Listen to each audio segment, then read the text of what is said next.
Okay, turned off that damn music. Peace to the family. Uh, we're live. What happened? They seem to freeze. Give us a second. Great. Hey, Morpheus, how you doing today?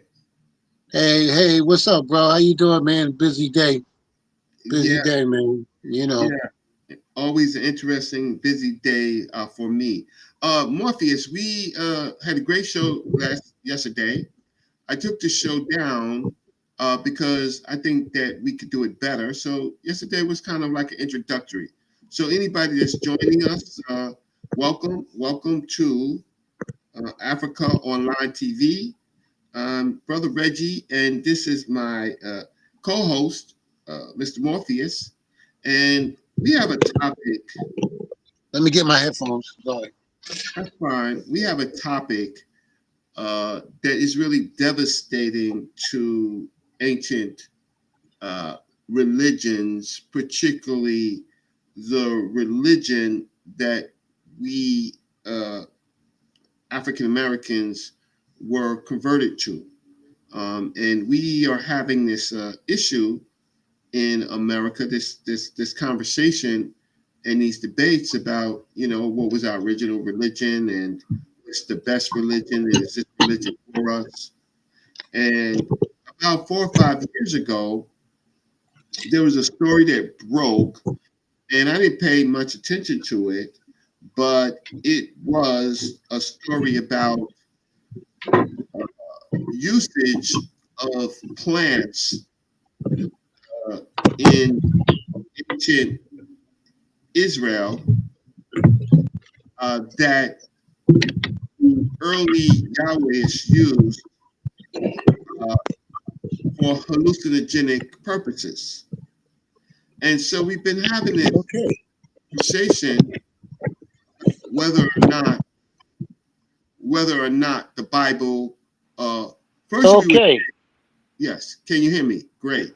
So we was having this conversation in our Yes. community about whether uh, the Bible is real. Now we have a rug on this conversation as to, well, it's problematic if they was using hallucinogens. So there's a two problem. One, those people trying to prove that these things in the Bible occurred as it's written in the Bible. And two, we find out that there were hallucinogens. So yesterday was part one, and we began this conversation. And then we looked at some of the material, and Morpheus says, "Hey, Reg, do you know what DMT is? Do you know we know some of the chemicals in which they use for hallucinogenic purposes, but we found out that there were others, right? That's even as devastating or more devastating. So let me just say hello to everybody. So tonight, I think that you're really going to enjoy this show. Judah Nazareth, peace to you. Y'all was crackheads in Kemet. There's my Hebrew brother right there. He was saying that we were crackheads in Kemet. I love it. I love it. Let me put it on the big screen. There's Pan African Designs. Peace to you, my good brother. I got to get on some more programs when you're on. Right? We're missing our schedules. Solomonic TV. Peace to you, my brother Joey, always throwing in a rub. I saw you on Titans. I saw your show on Titans and TV. You survived. You did. You survived. Judah Nazareth. But y'all was doing cocaine in Kemet. We wasn't doing that. Um, there's no cocaine in Kemet. It's another substance, maybe cat or something like that has some similar properties. But we have hard evidence that the ancient Israelites, Hebrews, those that believe in Yahweh, y'all were using hallucinogens.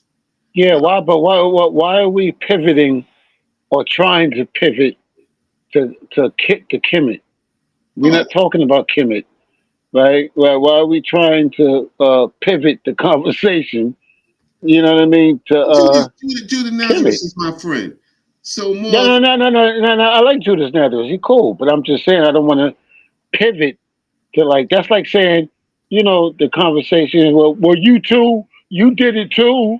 You know, well, I don't want to do that type of conversation. well, we have to entertain him. At least he came on the show, and he's a good scholar. I appreciate his work. Right? Who's that? Talk about Judith? Yeah, yeah. So I'm gonna Yeah, entertain but yeah, Judah. no, but I don't want to. I don't want to see. I don't want to pivot off what someone else is doing. Oh Right no, when no. we want to, when we want to talk about Kemet or Mesopotamia, then we'll talk about Mesopotamia or Kemet. But we're not talking about anybody else. We're literally focusing on this subject, not Kemet, not Mesopotamia, not nobody else. We're just talking about this. Got you. So what I'm gonna do is let's begin. I think I got almost everybody that was in the chat. I said hello to, except for Christoph Heretic. I want to say thank you for joining again. You are funny. I appreciate you. So let's start this. So let's get the evidence out, and then let's see where it goes. So here we go. Share screen. Let's just get the evidence out. How do you like that? That sounds good. All right. So here it goes right here. No, hold on. Let's not do that. Not yet, please. Okay. All right, Cancel. Let's first break down three things. Can we do that before we go to that? Let's You're gonna let's leave me. let's get clear on what three chemicals that I would like to talk about tonight. One of them is THC, so that we all understand what THC is. We want to understand or be clear on what CBD is, and we want to understand what DMT is. Right? That makes sense? Yeah. So these chemicals were found in the No, no, no, alter. no. Let's not talk about where it was found first. Let's just talk about what they are. Let's get clarity. Hopefully, can we get clarity of what they are, what those substances are, and what are the properties of them? Like, what do they do? You know what I mean? And then we could talk about where they were found. Okay. Wonderful. So um, let's pick THC. What is Yes, THC? right. So, I don't have access to my screen, my computer, so because I'm somewhere else. Can you pull up THC? Pull up I each one of these things. I sure can. This is just so we all on the same page of um what they are. Okay. Okay. So these substances. So let me just pull up Google. Let's just start with Google. Let's pull up Google.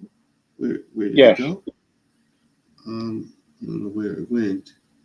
Sorry. So I got to minimize this. Right. Let's see where it went. Okay, great. Maximize this. And so we are going to Google share screen and entire screen.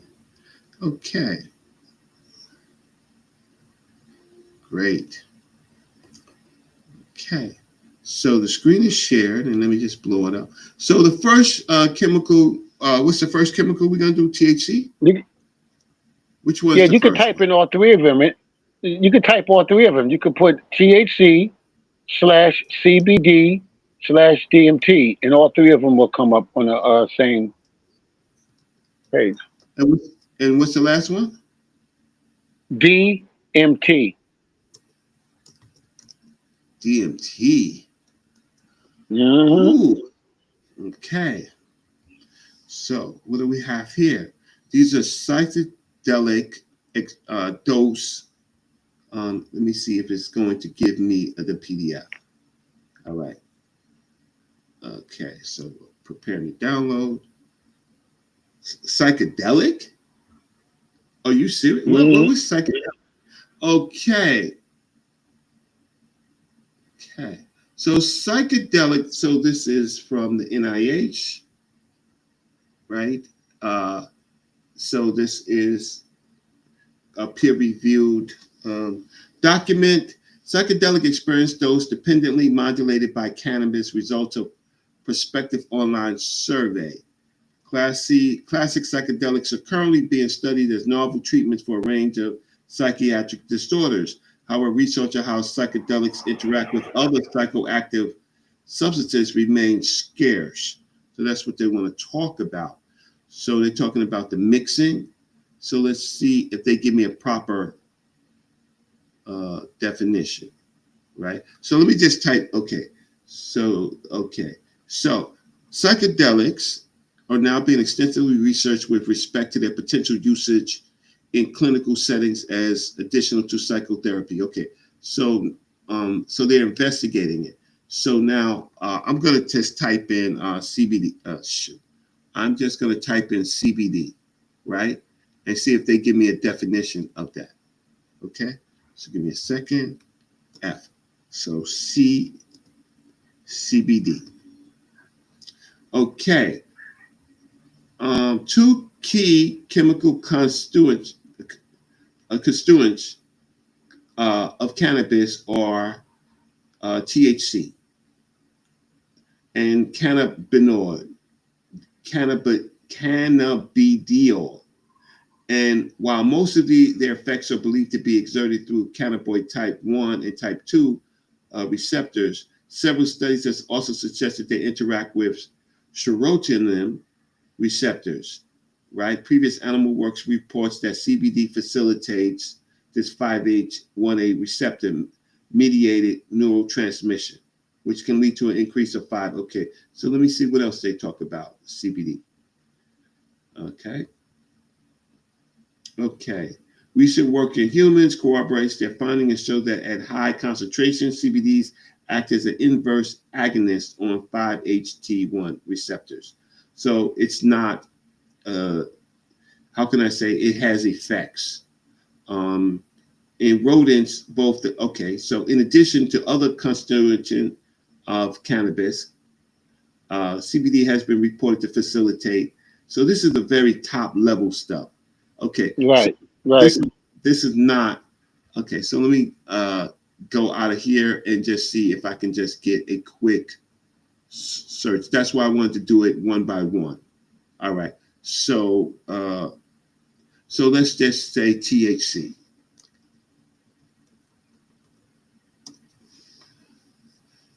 Okay, THC stands for So here's a more detailed breakdown. So we're just going to do THC stands for tetrahydrocannabinol, the primary psychoactive compound in cannabis. It's formed with tetrahydrocannabinolic acid. Undergoes so now what else? Here's a more according to Wikipedia. So THC is responsible for the high associated with cannabis use. So you get the high from cannabis, but through the THC, That's right? correct. And other cannabinoids. Besides THC, cannabis also contains cannabinoids like cannabidiol, CBD, which are believed to have different effects. Side effects: THC can cause various side effects, including red eyes, dry mouth, drowsiness, short-term memory impairment, anxiety, paranoia, and in some cases, psychosis. So THC can cause psychosis, right? Then there's chronic use. So let's just go to Wikipedia to see what else does it say. So it's a psychoactive compound.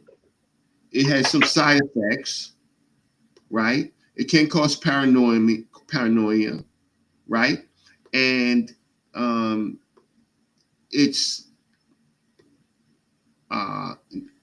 there's the side effects, and then chronic use can cause lots of problems, right?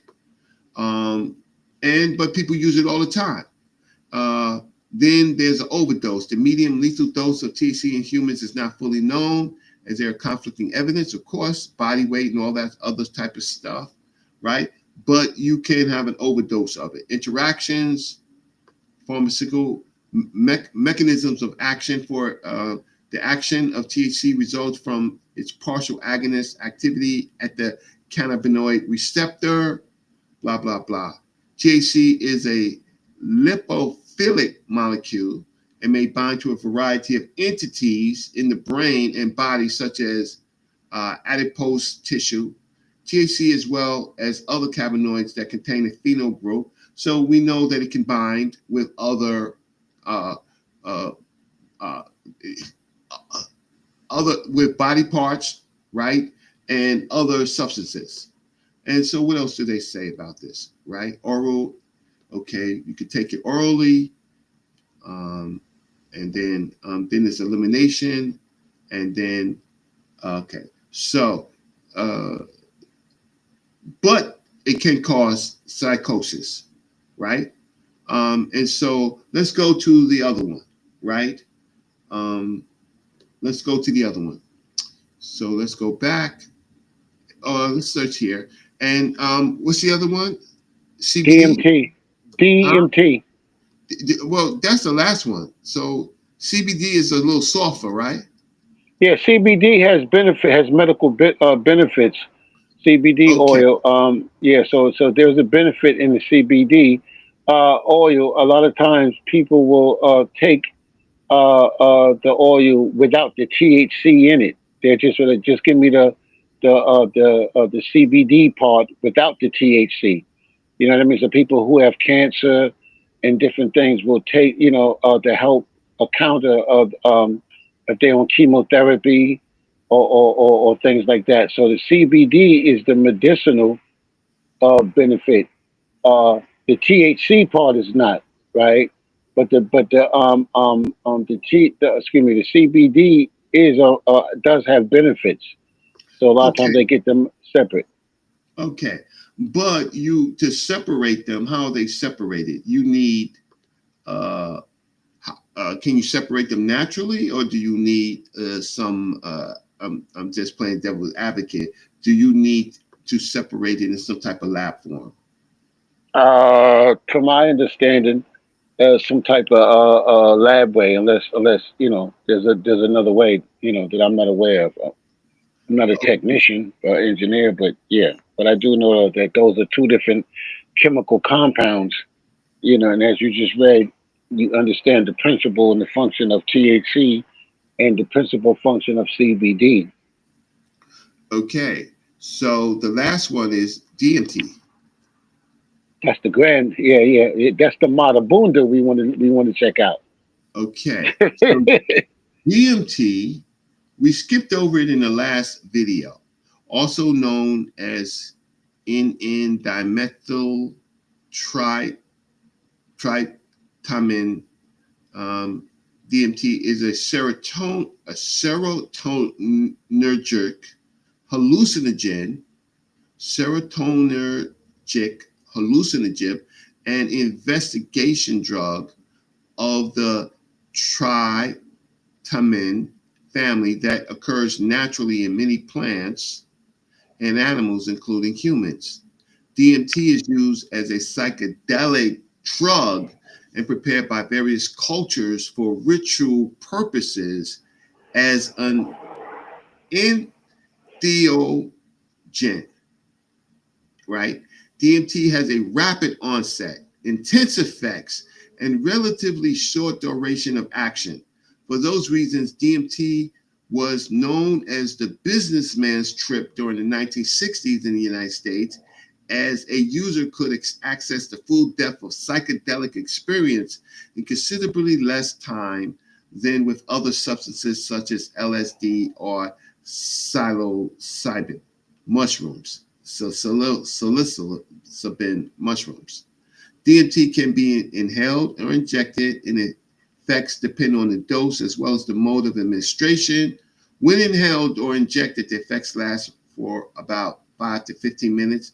Effects can last 3 hours or more when orally ingested, along with monoamine oxidase inhibitor, right?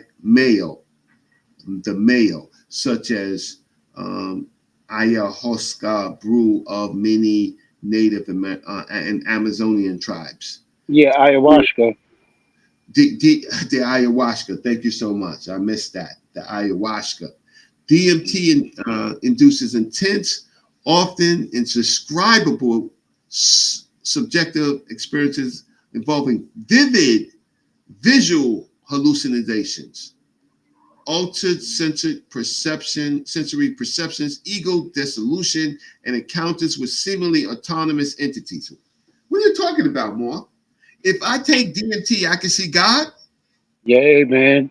Every everybody who goes on the DMT experience, all the experiences all explain seeing entities, gods, demons, angels, you know, they all experience those same things. All of them. That's crazy. So, but why are we talking about? Can I ask you a question? Why Hmm. why are we talking about um, CBD, THCs, and DMTs? Why are we talking about this more? Because in 2016, I believe it was 2016, archaeologists did some research and they found these three compounds or these three chemicals in a Jewish temple in the altars. Am I correct? In Telerad, as one of Hmm. the temples that they allow people to actually do research in, right? They found these altar, and on one side of it was cannabis cannabis being burnt over dung, which is waste. We don't. I don't. I have a friend of mine. He told me that these early Levant people may have been using the dung of cows, but more probably the dung of pigs. But nevertheless, the dung from was it allows a slow burn, and then on top of that, you put the cannabis when you light the dung on fire, and then that slow process releases the vape, the smoke. And Morpheus, I probably want to say right now, it releases the holy smoke, right? Holy shit! Holy shit! Right, right. The holy smoke from the holy shit, right? Now, Oh, so, yeah, and it's covered up with frankincense, but frankincense has its own properties. And so, in the temple, between the priest and the followers in the area of the holies holies, this is kind of released. And so, I guess what you're talking about is that these properties that you were talking about, this mayo, all of these type of properties, they're released and they give you strong hallucinogenic effects where you may believe that there's a deity. yeah, exactly, Holy shit! exactly. Holy Yeah. shit! So we got we got a lot of holies here. We got holy smoke. We got holy shit. Uh, wow.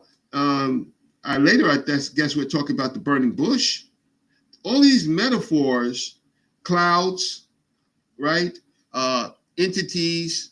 All of this stuff is kind of released by the usage of this ritual, and they use it as a ritual.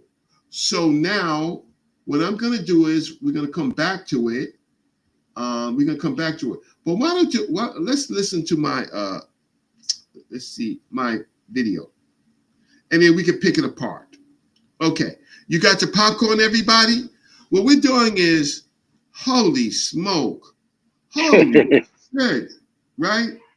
Like these chemicals are being released in the creation of concepts around Yahweh, right? And Wow. And we're going to explore that, right? And it's really problematic because before people were saying, is the early Bible things true, right? And we're going to take it on faith that it's divine. Now we find that possibly it wasn't a divine interaction, it was a chemically induced action. And so some of this, when you bring in hallucinogens, I don't have to prove anything. What I have just to tell you that these early ritual people were hallucinating, right? It was part of their ritual. And that becomes really problematic when we have all of these like great epic stories of like Enoch and all of these concepts of Isaiah and all of these parts of what you call the Hebrew text, the Torah and the Tanakh, that some of them may have come about because of not of a divine experience, but of priests trying to seek exposure to God by using these chemicals. And so, wow, I got holy smoke. I got holy shit from the dung. I got Holy Ghost. Because one of those entities can be a ghost, right? Hey, yeah. All you got to do is you can go on YouTube and just type in DMT experiences, and you can watch people's testimonies from doctors, neuroscience, neuroscientists, psychologists, and other people, laymen who've used DMT, right, and experienced, and they all describe the common denominator is that they would see different entities and different gods, as they call them, different gods, entities, demons, all kinds of different hallucinogenic experiences. This is really interesting. I would say that because now, when this is paired with actual faith and visions, it becomes problematic again that this is chemical, that some of these are chemically induced, right? Yeah. And what's funny about it is DMT is known as the spirit molecule. That's what they call the it. spirit molecule. So wow, we got holy moly, we got holy shit, we got Holy Ghost, we got what else do we have? The spirit molecule. Yeah. Google that DMT spirit molecule and watch what comes up. Well, I will do it. And then we got the burning bush, right? I mean, wow, burning bush, that seems hallucinogenic right there, right? Mm-hmm. And what else do we got? So wow. And we got clouds. Oh, clouds. So let's listen to my video. It's about 8-9 minutes long, and then we're gonna come back and pick it out. But what I wanted to do is try to do a more professional show than yesterday when we just unpacking it. So here we go. The ancient Hebrews used cannabis and entheogens at the start of their religions. Does it matter? It should, if you are trying to prove your faith. Recent archaeological and scientific discoveries have significantly challenged traditional understandings of early Yahweh worship in ancient Israel and Judah. The identification of psychoactive substances, particularly cannabis, in ritual contexts at sites such as Tel Arad, provides compelling evidence that entheogenic experiences, altered states of consciousness induced by psychoactive plants, were integral to official cultic practices. This paper synthesizes archaeological findings, textual analysis, and expert commentary to argue that the foundational experiences and beliefs of early Yahweh worshippers were shaped and at times generated by deliberate entheogen consumption. These insights call into question the historical reliability of early Yahweh accounts as literal fact and demand a reevaluation of the origins and nature of Israelite religion. Counterarguments, including apologetic justifications, are addressed and systematically dismantled in light of current evidence. For centuries, the history of Yahweh worship has been reconstructed from biblical texts, interpreted as records of divine revelation and communal memory. However, the discovery of cannabis and other psychoactive substances in ancient Israelite temples has introduced a disruptive dimension to this narrative. The evidence suggests that the ecstatic and visionary experiences at the core of early Yahweh worship were not solely the result of spiritual devotion or divine intervention, but were often chemically induced through ritual use of entheogens. Ari et al., 2020. Discovery and analysis. A landmark study in 2020 documented the first known case of cannabis use in the ancient Near East in connection to Judahite worship. Residue from 2 altars excavated from an 8th century BCE shrine at Tel Arad, about 35 miles south of Jerusalem, was analyzed using advanced chemical techniques. The larger altar contained remnants of frankincense, while the smaller altar contained residues of cannabinoids such as D9-tetrahydrocannabinol, THC, cannabidiol, CBD, and cannabinol, CBN, the psychoactive compounds found in cannabis. Ari et al., 2020. The cannabis was burned atop dried animal dung, which burns at a relatively low temperature optimal for vaporizing cannabinoids. This method demonstrates a sophisticated understanding of how to release the mind-altering properties of cannabis, indicating its intentional and ritualized use. Namdar and Ari, 2020. Cultic context. The Tel Arad Shrine was a state-sponsored, officially sanctioned sanctuary of the Kingdom of Judah, with structural similarities to the biblical temple in Jerusalem. The shrine's inner sanctum, or Holy of Holies, housed the 2 limestone altars where the psychoactive and aromatic substances were discovered.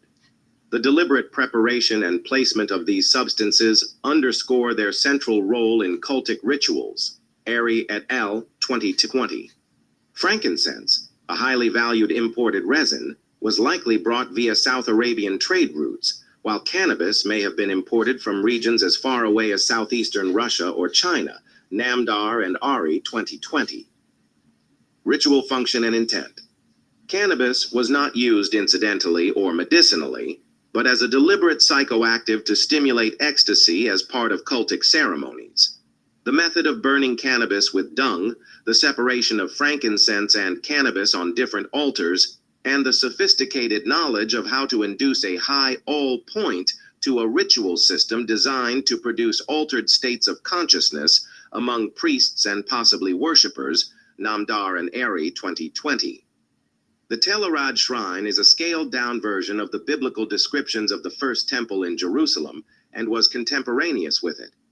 Because the remains of the Jerusalem temple are inaccessible to archaeologists, Tel Arad and similar shrines are studied to infer the practices of the larger central temple.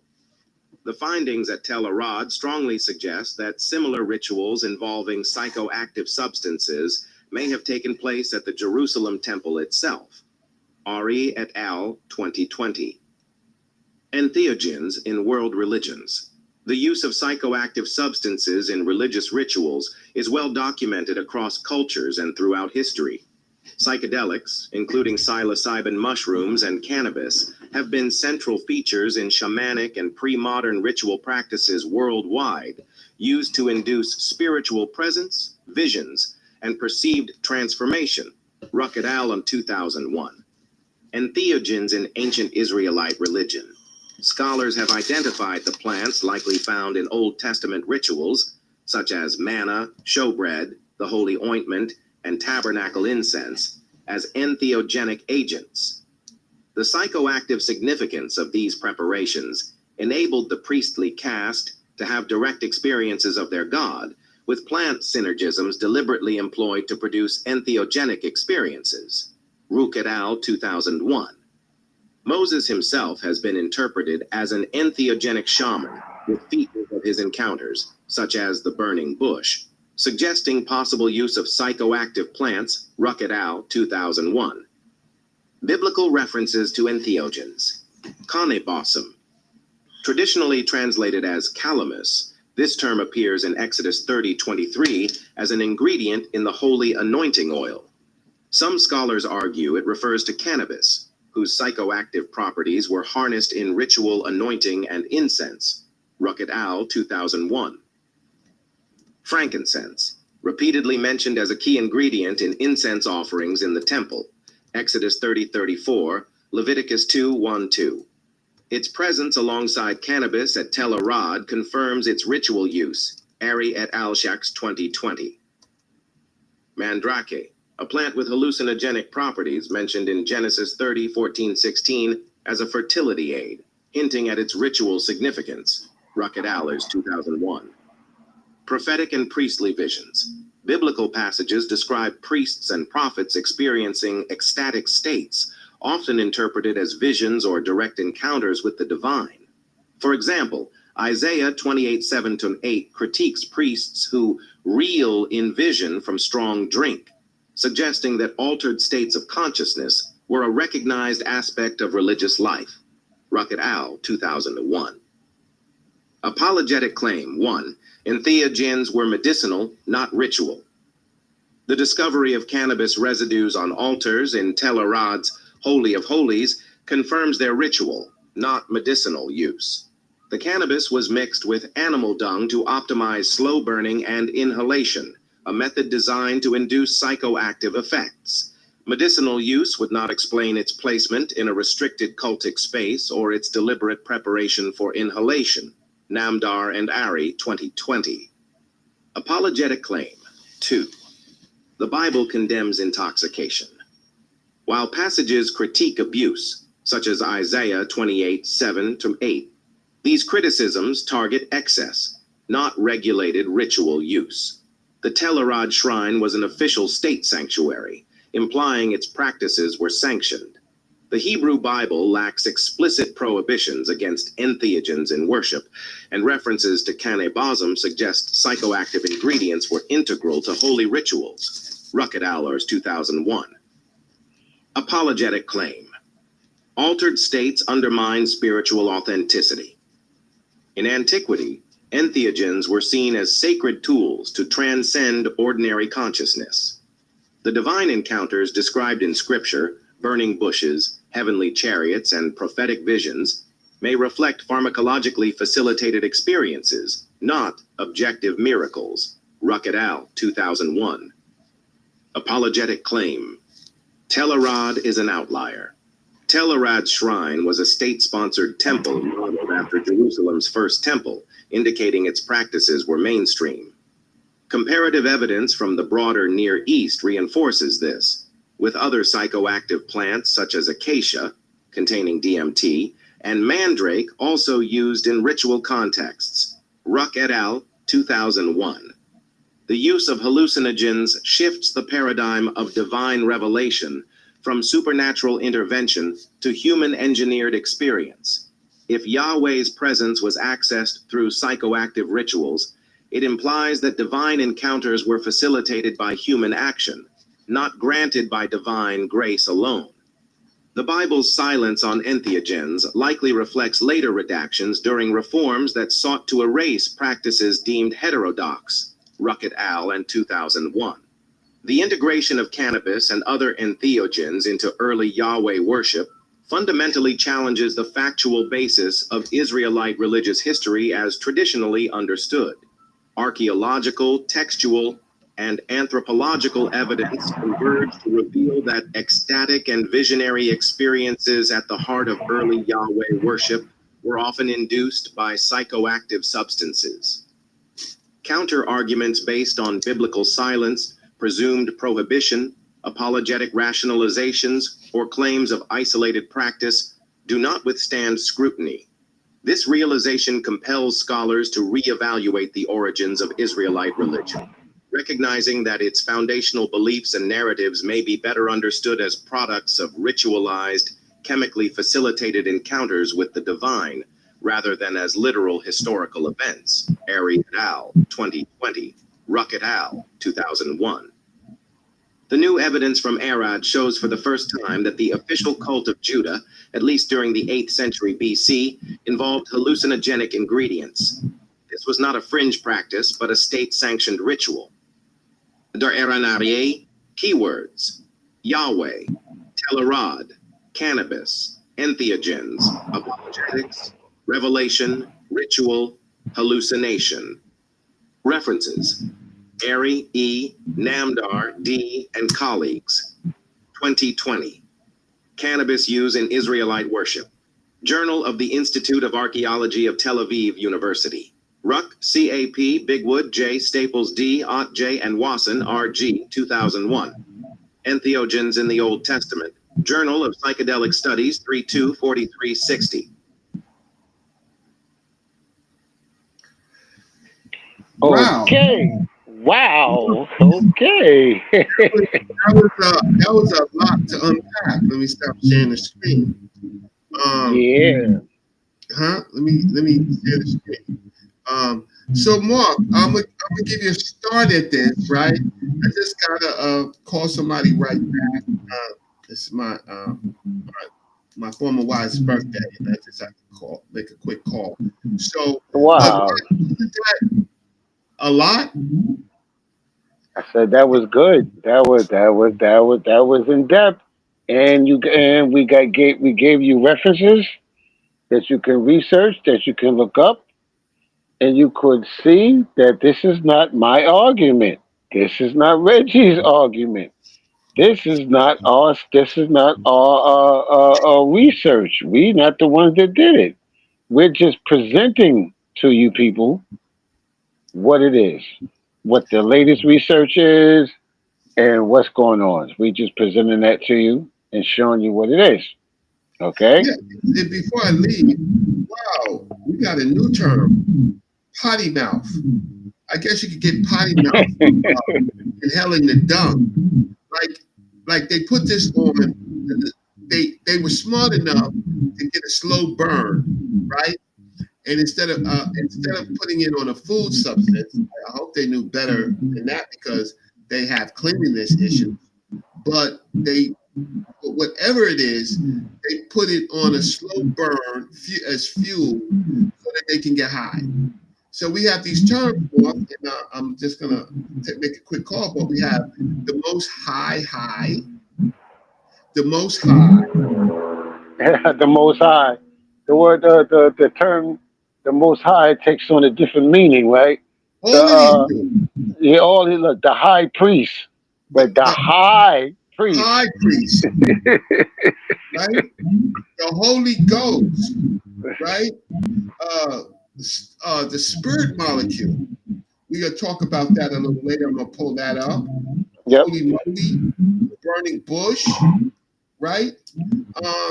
All of these things take on a whole new concept when some of these things actually appear in the Bible, like the burning bush, right? Like these types kind of like hallucinogen.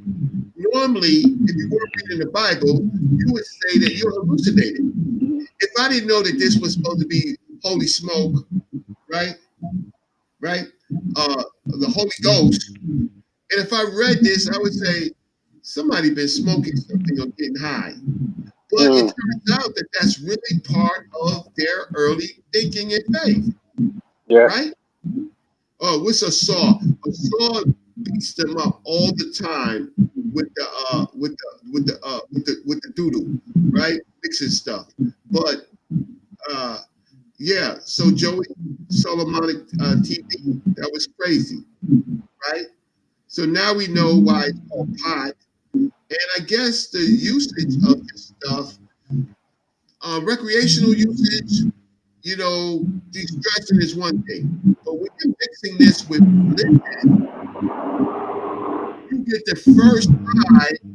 They created the high priest. They created the most high, right? They created the Holy Ghost. They created the concepts like the burning bush, right? I mean, Family, talk about it with Morpheus while I go and take this call. All right? I'm reading some of the comments. Who's this? Kwame says, smoking that Yahweh pack tonight. My brother said, yo, I'm smoking that Yahweh. All right, I'm reading some of these comments. Who's this? My man Heretic said, Cottonmouth, or is it potty mouth? Oh, wow. Wow. So we got Vernon, the bacteria called Wuteria found in certain yogurts induce oxytocin. In the Bible, it was believed that curd yogurt made one a better person. I think you just worded it wrong, but I understand what you're saying. Uh, yeah. So the priest, Vernon said, priests recognized the nutrients played a role in renewing and making one holy. Only problem with that, Vernon, is that this is not talking about nutrients. It's referring to psychedelics and hallucinogenics is what they were using. Says nothing at all about the nutrients, right? Not at all. We literally referring to psychedelics and hallucinogenics. Okay. Um. Yeah. My brother Kwame Matrot says researchers found evidence of the use of cannabis mixed with animal dung at a 2007-year-old shrine to tell her. Yeah, this is what we're talking about right now, brother. Right? That's exactly what the show is about in discussing this, and we wanted to bring it to the family's attention, so we can conversate about it. You know what I mean, and just get better understanding of what took place um, in the ancient world, what took place in the ancient world, and the rituals, and what was in an ancient world, and the rituals that was practiced, and the properties and things that were used, and could they have been uh, influenced? Could the what they call divine revelations, or what they refer to in religious circles as like I said, divine revelation, could they have been influenced? Yes, they could have been influenced. So then now, like I said yesterday, you got to ask the question now: is if it's possible that they were taking psychedelics, and the evidence does point to that, and the evidence does show that, right, clearly, right? Then how do you know, or how can you tell the difference between a psychedelic trip, a hallucination due to the chemicals, or something that was really divine, or something that was actual, or actually, you know what I mean, supposedly coming from a deity, right? How could you tell the difference between those two? Interesting thought, right? Very interesting thought. So, this is what we bring it to the forefront to the family so we can discuss.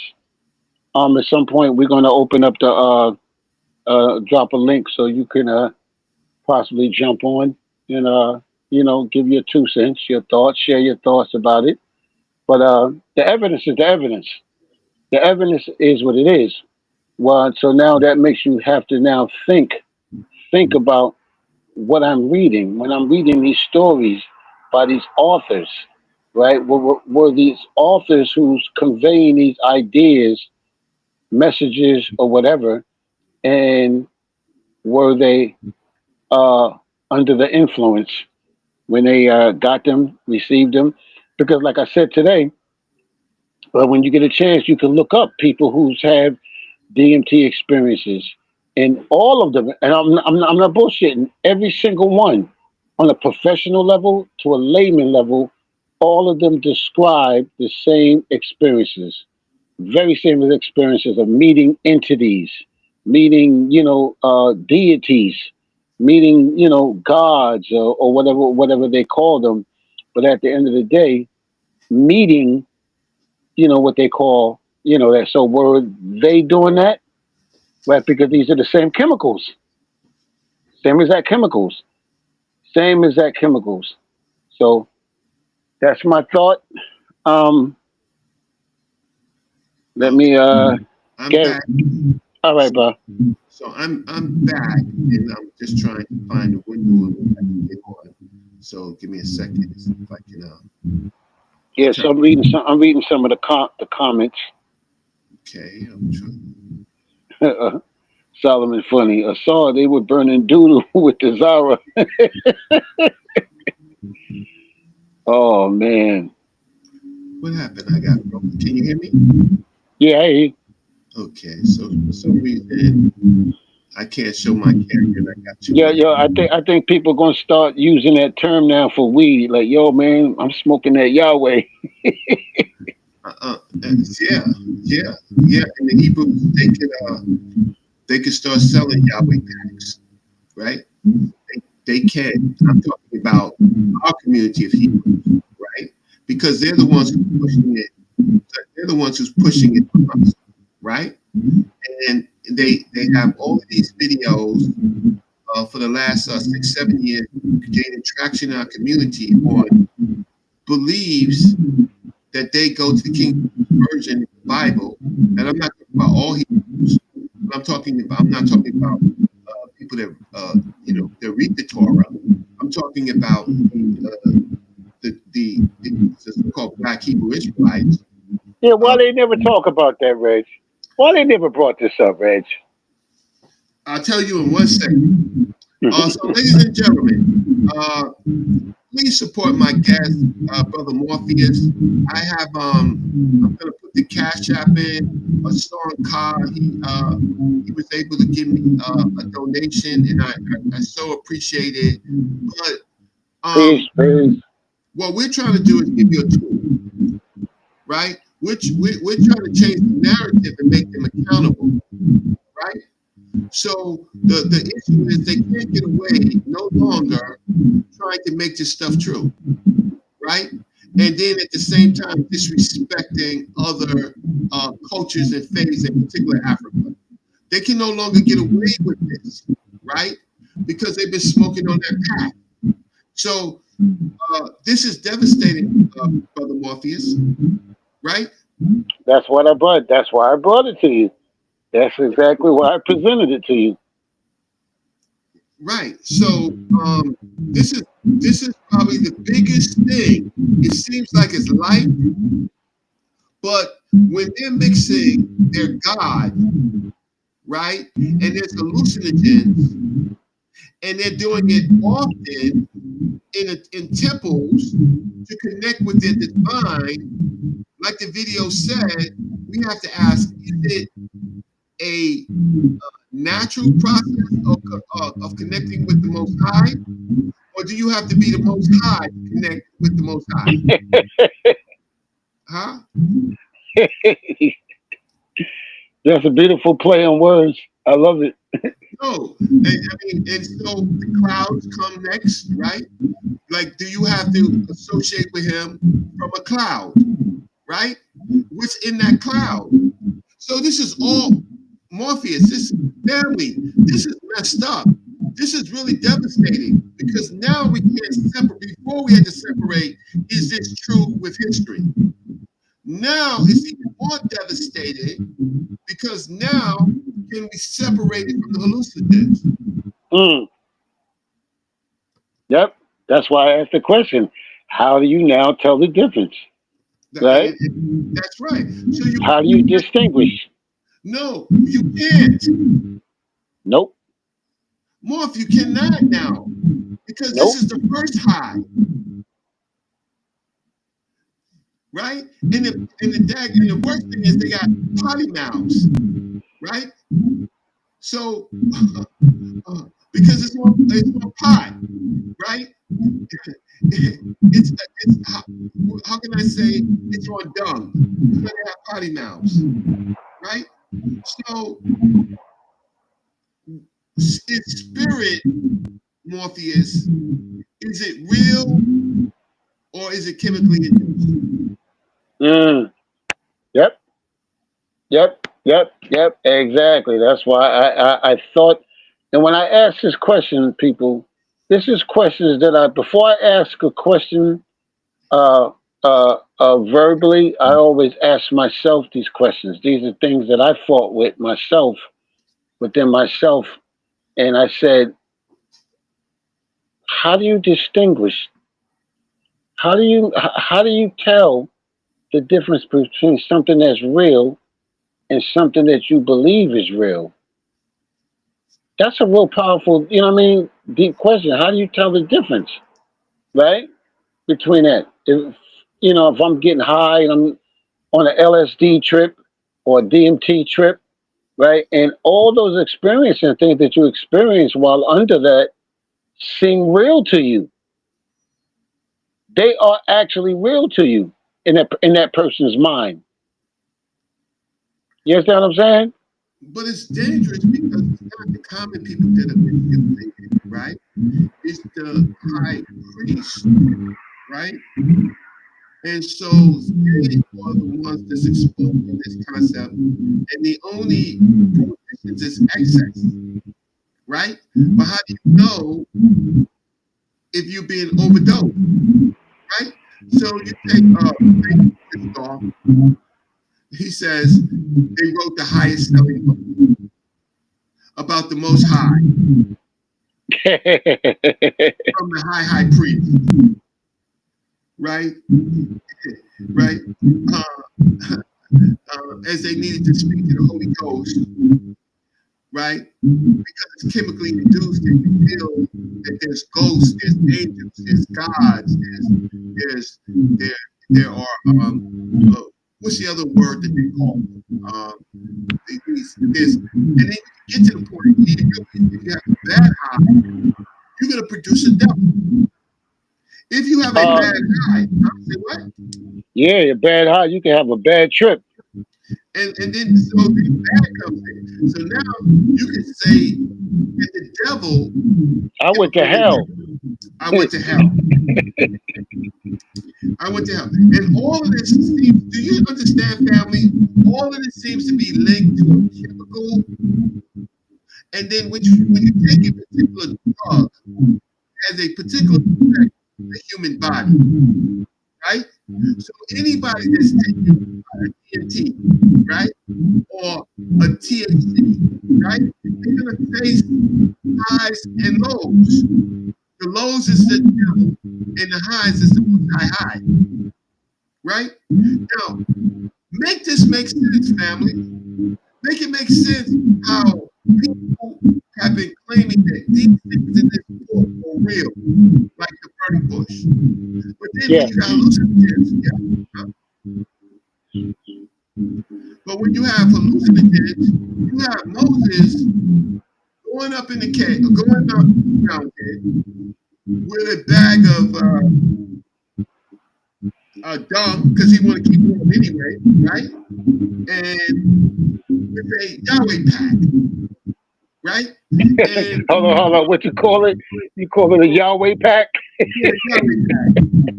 So he's going up there because that's what it is. It's a pack to have a conversation with Yahweh. And so they're going up there with the Yahweh pack, right? Putting it on the dung, but that's part of the pack. And then he's catching a crazy contact because he's in a cave, and he hallucinates, and he sees a burning bush, and because of the DMT, he thinks he's talking to God. Do you understand? Interesting. Yeah. Do you understand the indications of this, people? It's like, are y'all really taking this in? Are y'all really grasping what's going on here? That's what I want to know. Are y'all really understanding what's happening? I don't think they are. I think. Listen, family, I'm having mic problems. I don't know what it is in my streaming channel, but I'm having mic problems. So I'm hoping at least you get clear, and then you get a buzz. And I don't want to go out and go back in. So you have to excuse me for this. But no, I'm honest. I don't know if the family really understands. But anyway, I have another break.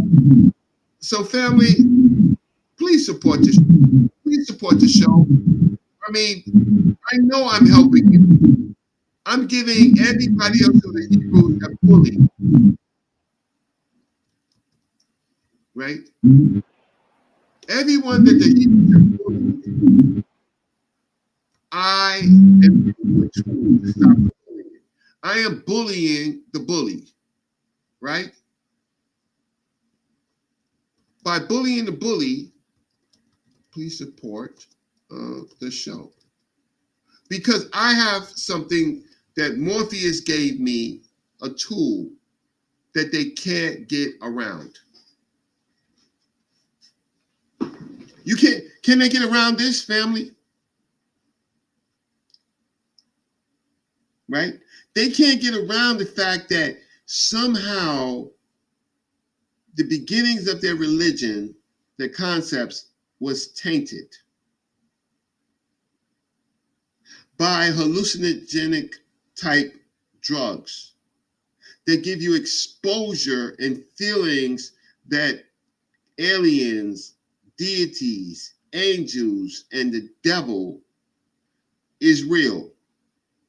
So when Moses went up into that cave with his Yahweh pack and he threw it on the doodle and he lit it up and he was there by himself contemplating for days, I could see why his hair turned another color.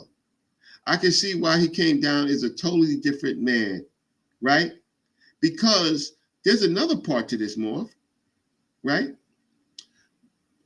What we didn't cover yesterday was that in other temples, they found other substances.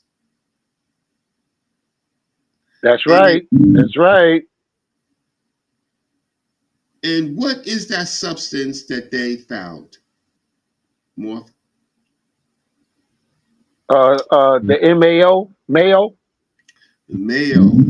So And what else? And they found opium. Yes, let me say it again. Opium. Opium. Wait, first. Wait, hold on. So you got the THC. You got the DMT. Now you got the basically what they call hash. I showed you a picture of it. The resins, right? The high potion. The resins. And another thing, before I even go to the opiates, is that did you hear the video where the anointment was made with cannabis, which is really probably cannabis? And so most of you people who are getting that little oil, if it ain't got the cannabis in it, right? The cannabis in it, it didn't work.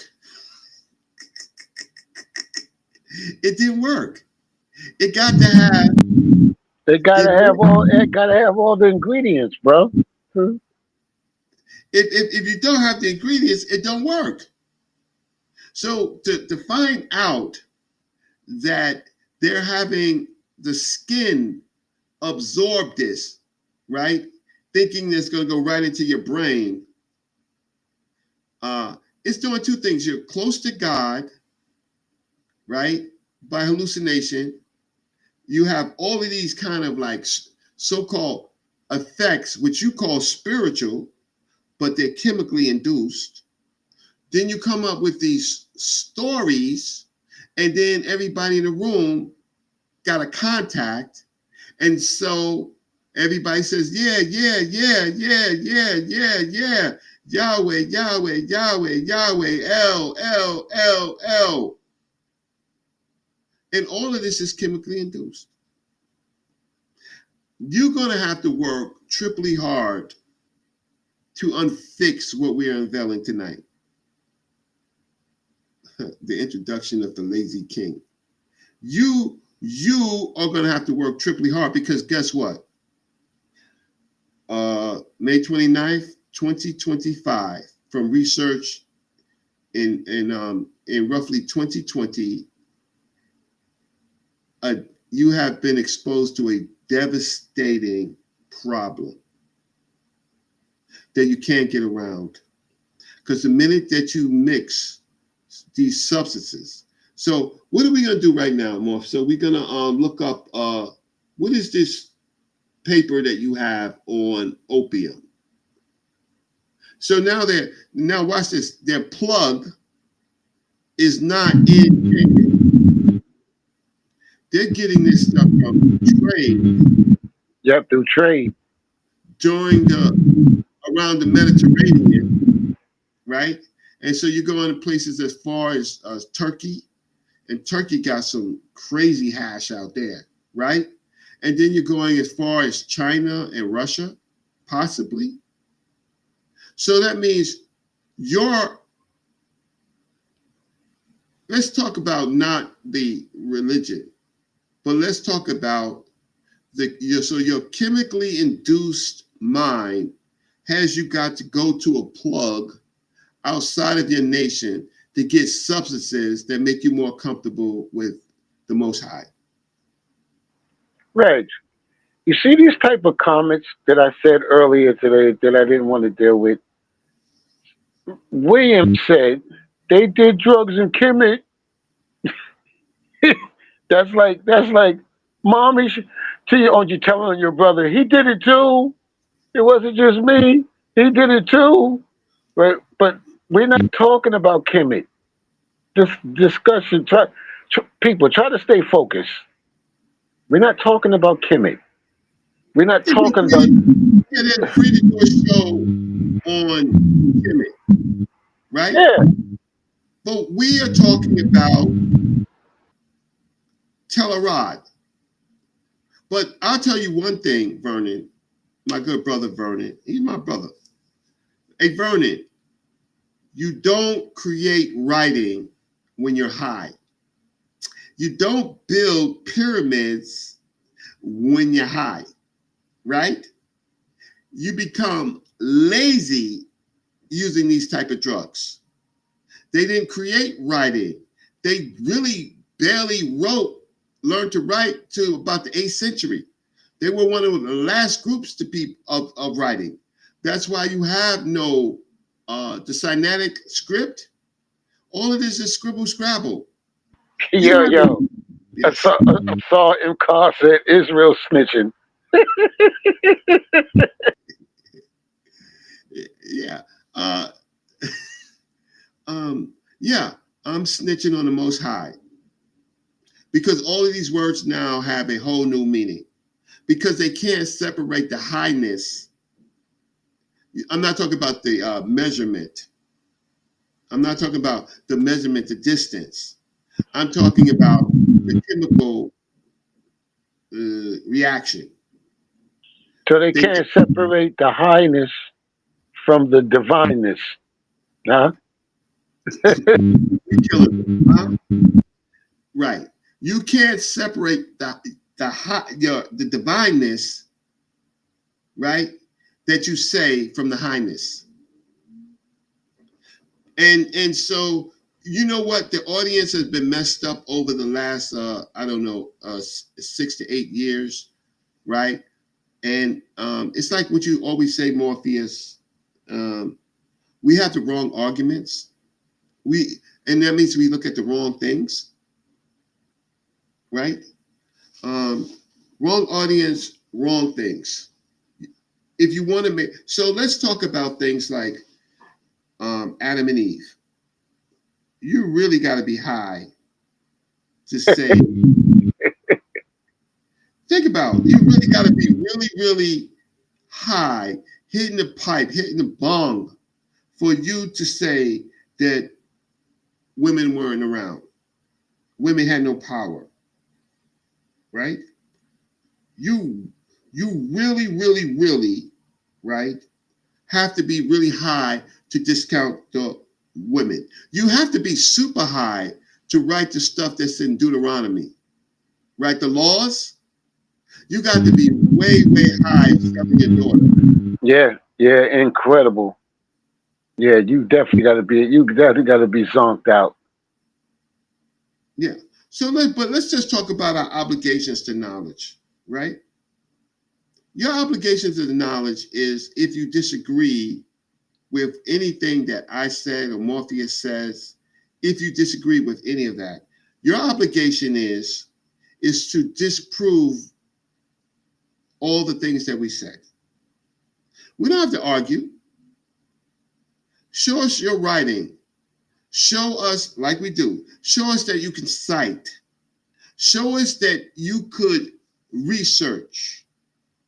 Don't bamboozle me with your costumes. You know, one group got blue colors, another group got green colors, another. Don't do that. That's not what's on the table. What's on the table is you converts who converted to these faiths. You're trying to push it to us as if it was real. Now we find out that it was the first high. Sit in your own dung, because you definitely put that pot on that dung and smoke that Yahweh pack. Sit in your own stew. Get smarter. Don't be reactive. Now, if you do want to talk to Kemet, we can talk about Kemet on another show. But first, you got to get through this show. And then we can talk about the Hemnetchers and where's the evidence that they were getting high? Where's the evidence, right? Oh, you see the Blue Lotus. Fine, I got that. But let's get through the fact of the matter is that you have a temple where they are mixing. It's like heroin. You got the heroin on one side and you got the cut on the other side, right? And then you got the needle, right? Well, this is like Nicky Barnes, right? Nicky Barnes' innovation was taking a quarter pure heroin and then taking a quarter of cut, mixing it together to have 2 quarters and hitting the streets with it. So you have the same cut. You have one part cannabis, you have the other part frankincense, and then you are burning it on the pig dung. And then years later, right? Thousands of years later, African people get connected with these stories, right? And they find themselves in the transatlantic slave trade. And they're robbed of everything that they have, and they're giving these things. And then you have F.S. Cherry and Crawley just simply saying that we are the Israelites. So if you are the Israelites, then you smoke that Yahweh pack.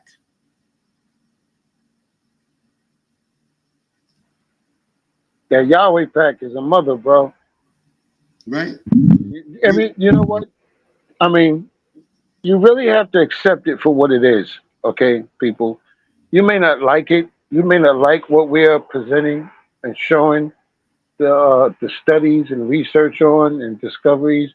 You may not like it, right? And you know, you try to gotta spin some type of hermeneutic on it or whatever, but it is what it is. You gotta accept it for what it is. It's like this is what they did in the ancient world. You know what I mean? In the ancient world, this is what they did. And the Hebrews is not excluded. They're not excluded. They're not special. The problem is what we're saying is now when you layer history on it, you layer archaeology on it, they're not special. The thing about it is converts have tried to make them more special than everybody else. So that's why I don't really deal with the comments of the people of a particular culture in Africa use the Blue Lotus right? I don't deal with that because I'm not pushing Kemet spirituality on you. That's why maybe I have low views. So let's get to this. My good brother, Asan Kha, sent me one a donation tonight, right? I'm giving you something that other people are going to use, right? I'm using my time. I got my special guest, Morpheus, and we only got one Cash App, right? I did put up my PayPal. Yesterday, I got two Cash Apps. One for my main man, Tony Macaroni. Fly his name on YouTube, right? And RL, right?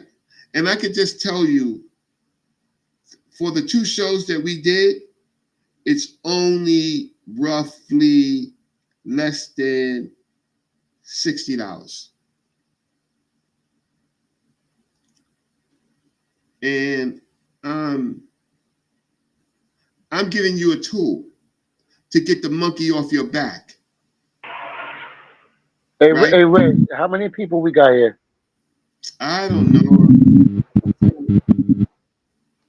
but you emailed to Facebook. Yes, sir. Okay. Because I was gonna suggest for people who may have been late coming in to play that presentation again. Oh, because then you know what? We can play it and we can kind of like unpack some things as it goes. But first, let me see how many people are on. So let me do this. Anybody on YouTube can tell me how many people watching? How many people watching?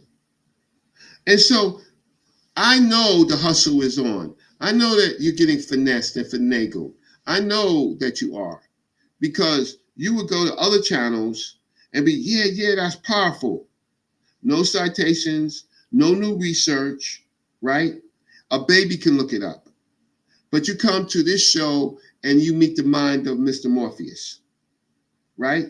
And the mind of Mr. Morpheus is that he asks questions that are not in,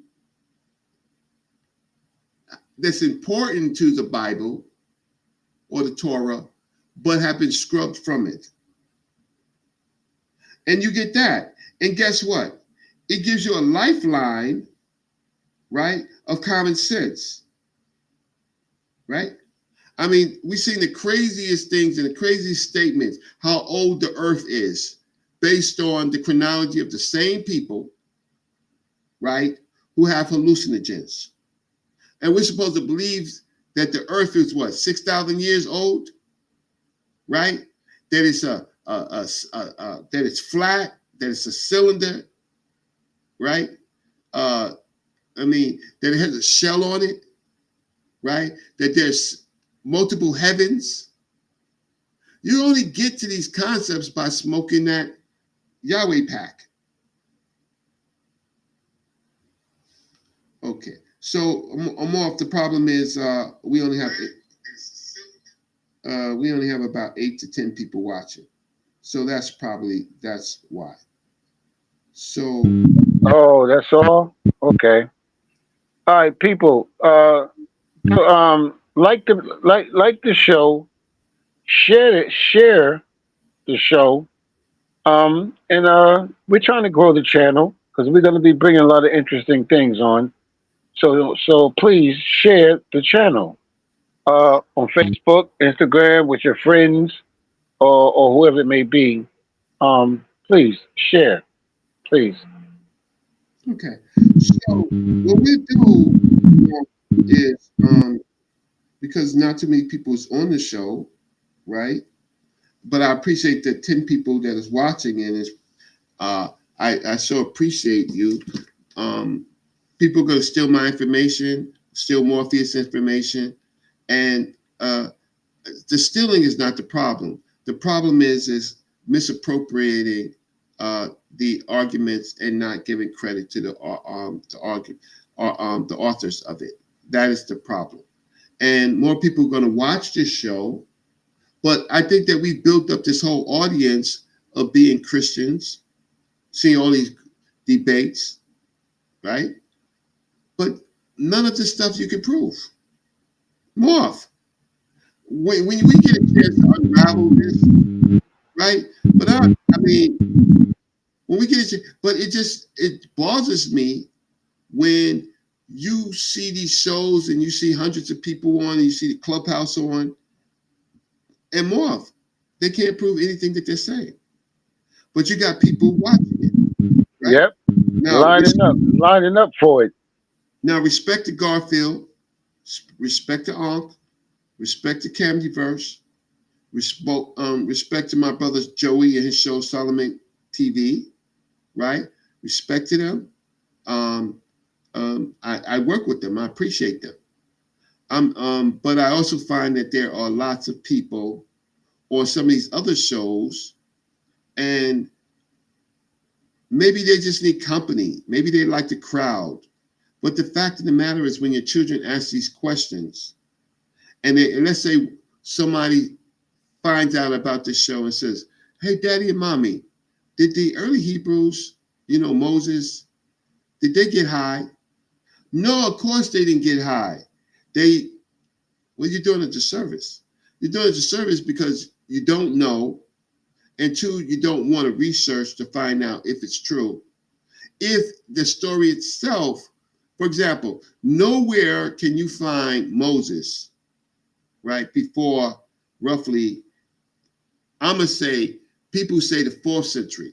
I'm going to say 8th century, 8th century BC is the time period that we're in right now, part of it with Tel Arad, and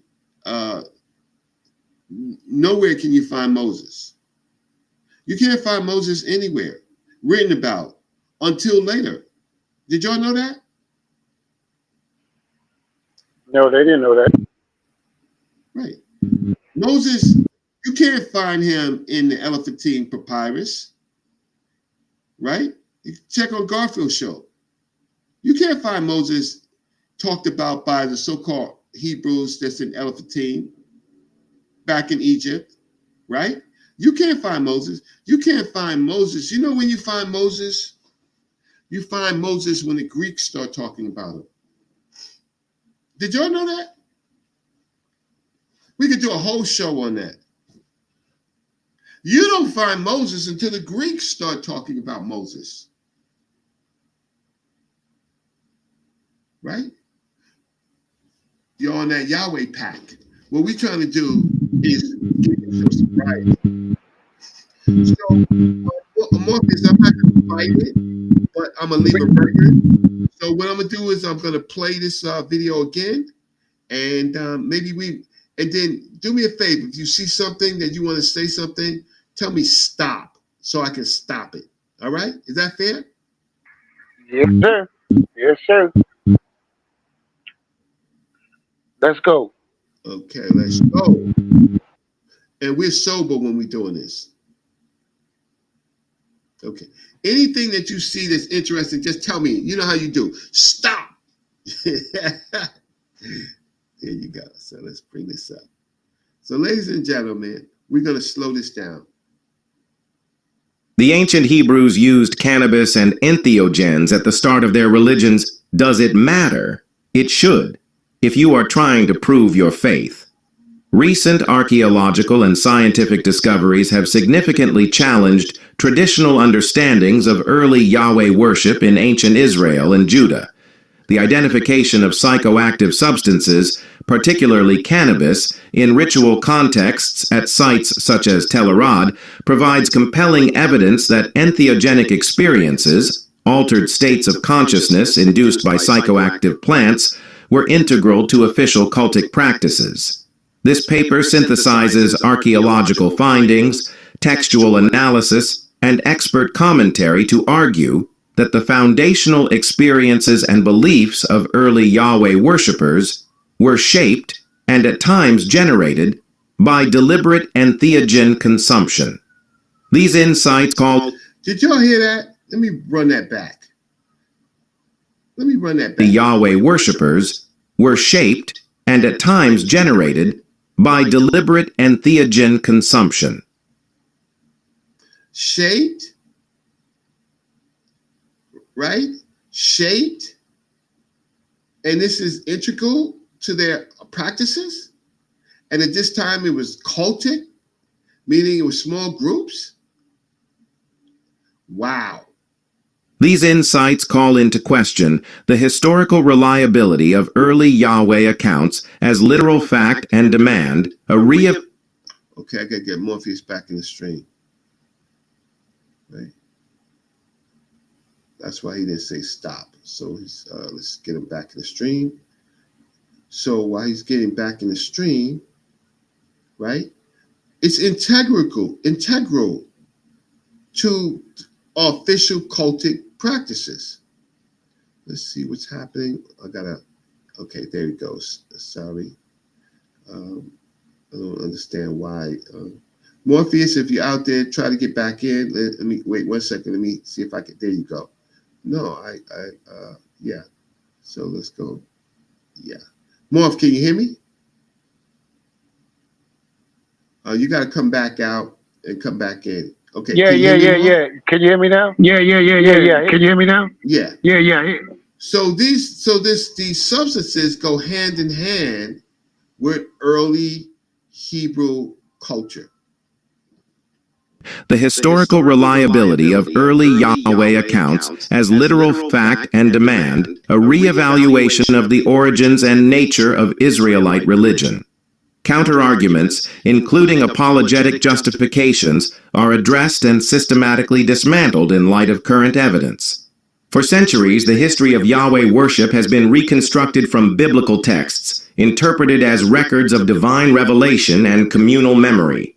However, so what they were sitting on, that these were ancestral oral traditions, right? And that was the basis, so it had to be true. But now science comes in, and science looks in and finds another ingredient to add to this issue, right? And to their cultural memory. But this part of the cultural memory has been stripped away. Okay. the discovery of cannabis and other psychoactive substances in ancient Israelite temples has introduced a disruptive dimension to this narrative.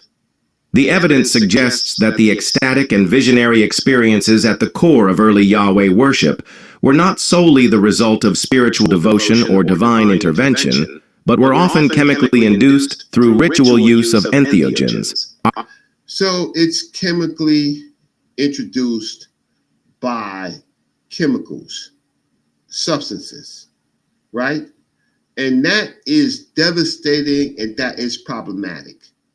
If that doesn't help you, I don't know what will help you, but I can tell you what you can do. What you can do, family, is you can hit the Cash App. There you go. That's what you can do, right? Because this video is out there now, right? You can use it, right? Point by point. I worked pretty hard to create this video from research. Ari et al., 2020. Discovery and Analysis. A landmark study in 2020 documented the first known case of cannabis use in the ancient Near East in connection to Judahite worship. Residue from 2 altars excavated from an 8th century BCE shrine at Tel Arad, about 35 miles south of Jerusalem, was analyzed using advanced chemical techniques. The larger altar contained remnants of frankincense, while the smaller altar contained residues of cannabinoids such as D9-tetrahydrocannabinol, THC, cannabidiol, CBD, and cannabinol, CBN. Okay, let me just go back. While the smaller altar contained... So it says, in every city of Judah, he, King Ahaz, made high places, I guess, smoke shops, to make offerings to other gods, provoking to anger the Lord of the God of his fathers. But he made high places to make offerings to other gods.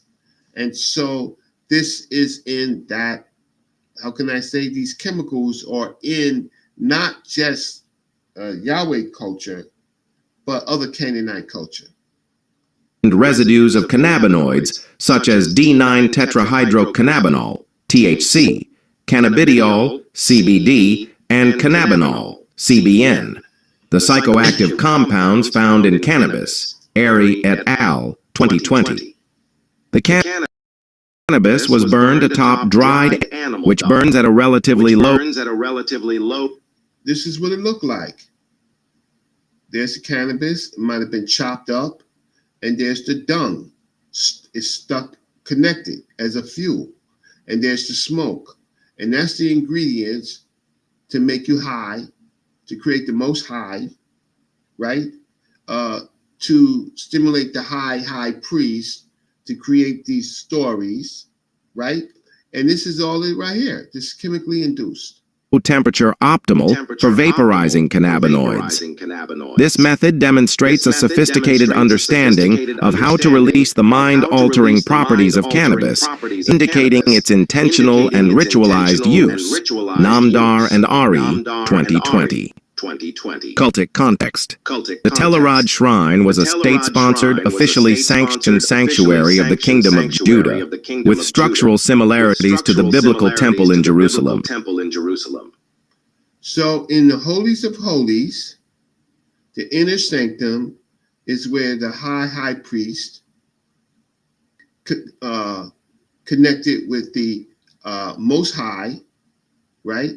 The Most High and the Lord, right, under a chemically induced ecstasy, so that they have a relationship with their deity. The shrine's inner sanctum, or Holy of Holies, housed the two limestone altars where the psychoactive and aromatic substances were discovered. In the holies of holies, smoking in the inner chamber. The deliberate preparation and placement of these substances underscore their central role in cultic rituals. Airy et al., 2020. Frankincense, a highly valued imported resin, was likely brought via South Arabian trade routes, while cannabis may have been imported from regions as far away as southeastern Russia or China. Namdar and Ari, 2020. So when you hear Namdar and Ari, those are citations, right? And I can pull up the paper. I can pull up one of the papers to show you. But that is when you cite your source. That's what happens when you cite your source, okay? So I'm citing my source. Ritual function and intent. Cannabis was not used incidentally or medicinally, but as a deliberate psychoactive to stimulate ecstasy as part of cultic ceremonies. The So it's used to stimulate ecstasy in these ceremonies. method of burning cannabis with dung, the separation of frankincense and cannabis on different altars, and the sophisticated knowledge of how to induce a high all point to a ritual system designed to produce altered states of consciousness among priests and possibly worshippers. Altered states of consciousness among priests and possibly worshippers. Namdar and Ari. Dar and Airy, 2020. The Telerad Shrine is a scaled-down version of the biblical descriptions of the First Temple in Jerusalem and was contemporaneous with it. Because the remains of the Jerusalem Temple are inaccessible to archaeologists, Telerad and similar shrines are studied to infer the practices of the larger Central Temple. The findings at Telerad strongly suggest that similar rituals involving psychoactive substances may have taken place at the Jerusalem Temple itself. Ari et al., 2020. Entheogens in work. Okay, so what it is the echoing is because my mic is picking up. So what I'm going to do is just try to turn off my mic for a while. I was hoping that Morpheus was going to quarterback.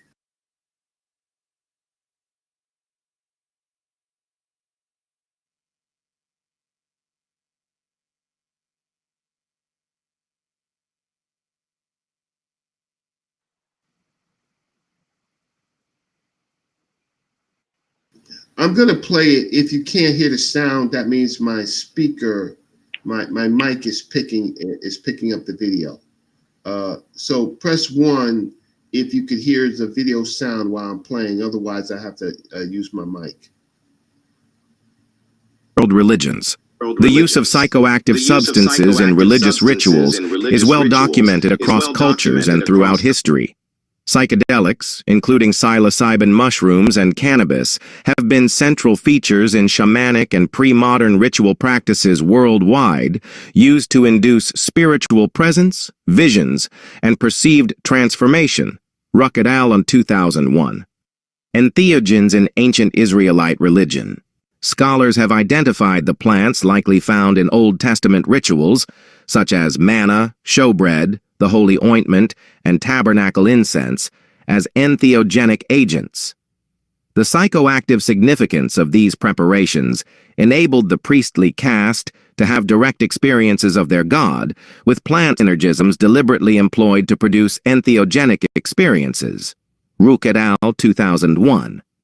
Moses himself has been interpreted as an entheogenic shaman with features of his encounters, such as the burning bush, suggesting possible use of psychoactive plants. Ruck et al. 2001.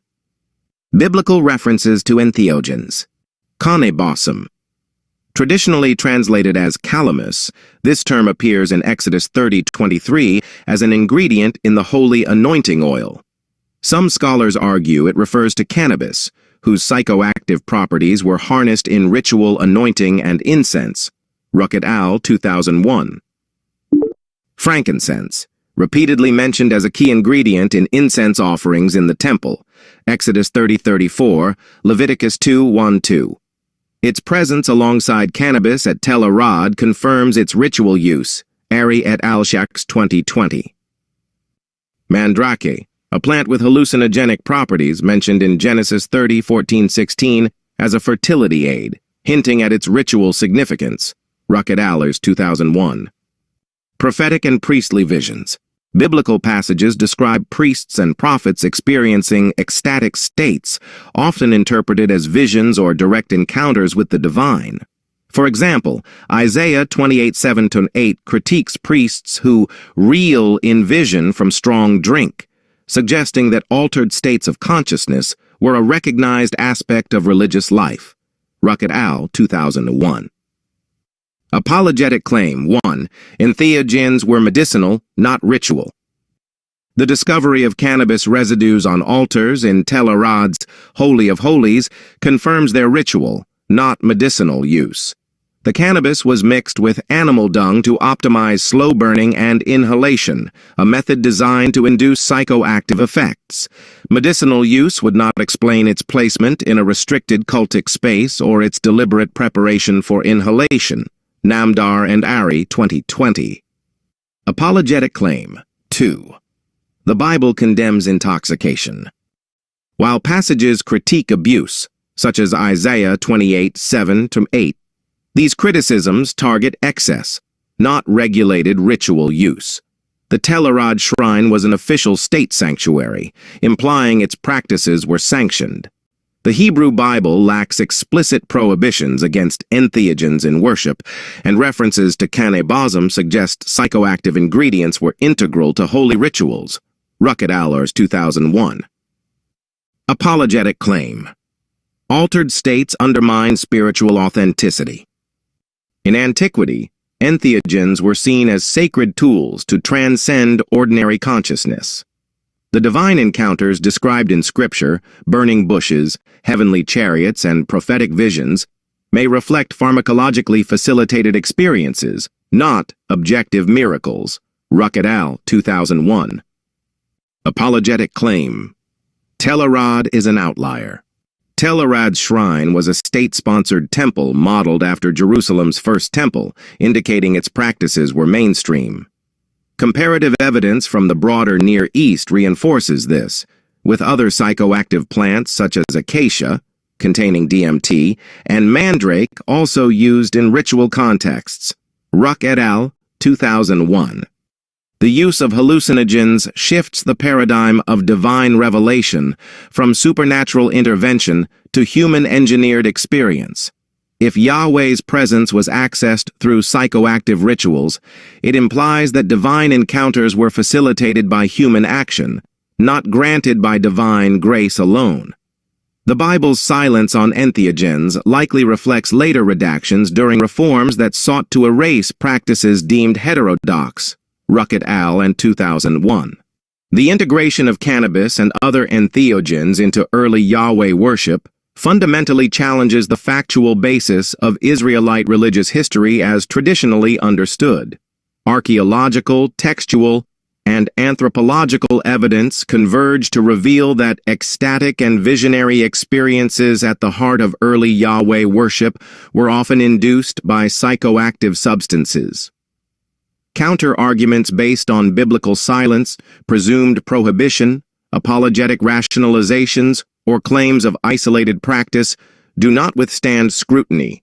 This realization compels scholars to re-evaluate the origins of Israelite religion, recognizing that its foundational beliefs and narratives may be better understood as products of ritualized, chemically facilitated encounters with the divine, rather than as literal historical events. Ari et al., 2020, Ruck et al., 2001.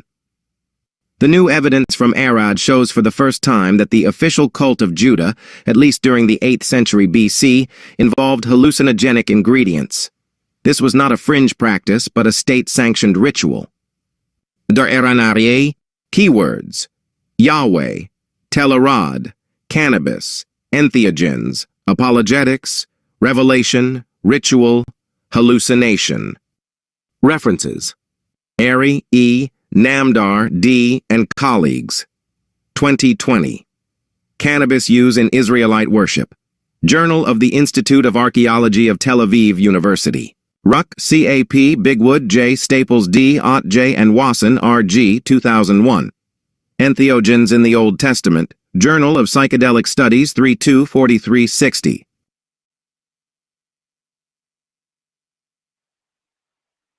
Okay, Reg. Oh, yes, sir. Yeah, this app kept kicking me off. Yeah, I don't know why. Just one of those days. We did well the other day, but not today. So maybe because of the video was playing or something, I can't call it. But nevertheless, so family, this has been show number 2. Guess what? I have the Christian experience. We can test to see if the Greek, Persian, Palestine period was influenced by even more drugs for more chemically induced effects. And so y'all stay tuned for that. Morph, any last comments, and let's see what the people have to say. And I'm thankful for the people that hung out with us. Listen. People are free to watch whoever they want to watch, and if people are saying don't watch Brother Reggie's shows, because I have over I don't know, for this thing I have close to 4,000 subscribers, right? YouTube might be playing games like they play with everybody else, where they don't necessarily notify the people, but I guess people will eventually watch the video, so I'll get my numbers up. But I have a whole nother part to this on the Christian experience. More, what do you think about? Yeah, I can't wait. I can't wait to dig into that part. I really can't wait to dig into that part. That's going to be good. Yeah. So the difference is that the work that we do is we're not doing feel-good shows, right? We're doing information shows. And you could rebut the information, but for the last 2 shows, if I haven't seen any good rebuts of the information that's being shown. Crazy, right? Yeah, you can't. I mean, they can't. I mean, It's a you problem. can't. It's a problem. It's problematic. It's absolutely problematic, and you can't just rebut it, because you don't like it.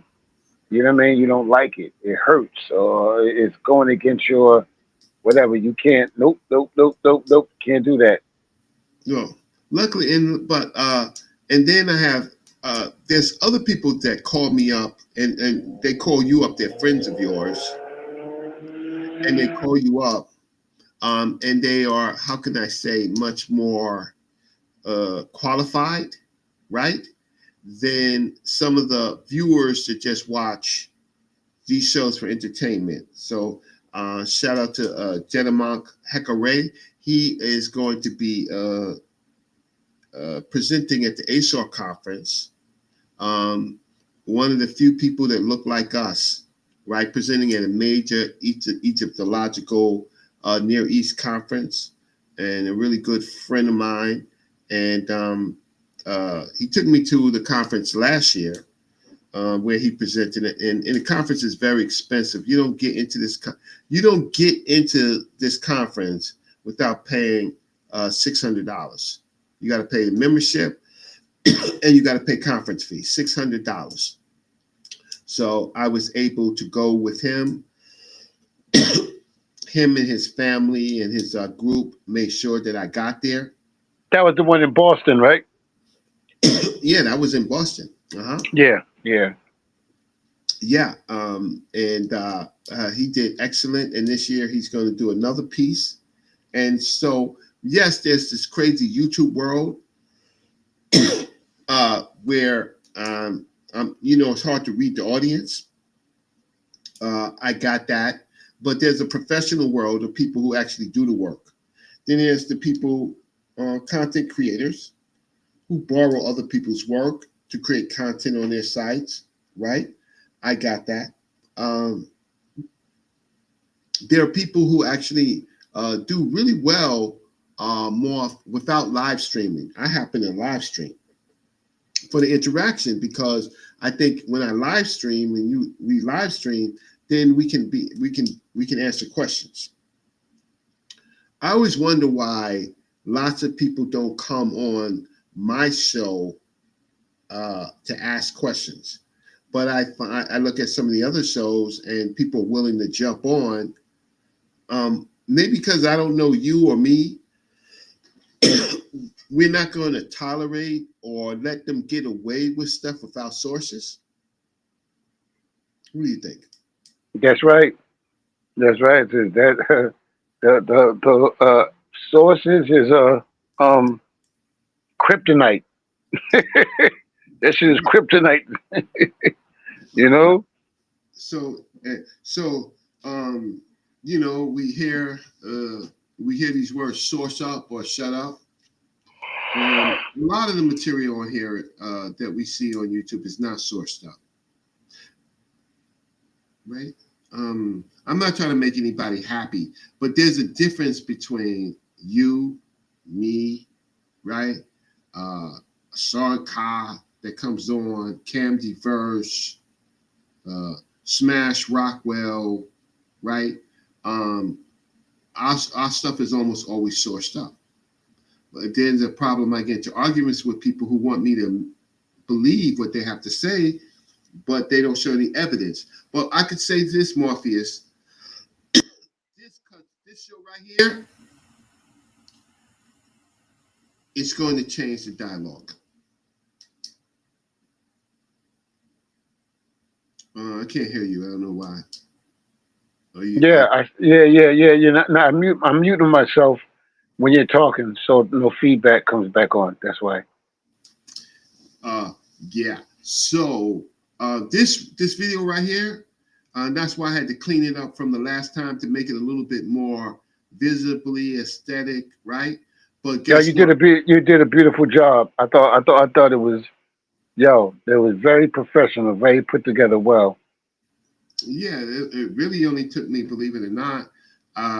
I just took our research and I just put it in the engine, and I just finessed the engine, and I have a better show. right? Have a better Awesome. quality too, huh? Awesome. Awesome. And so what we do is more thanks for joining me, man. We're gonna keep building up the channel. And everybody's on there, just do me a favor. If you can't donate, like and share the video, right? Like and share the video, right? That would be a really, really great thing to get my analytics up.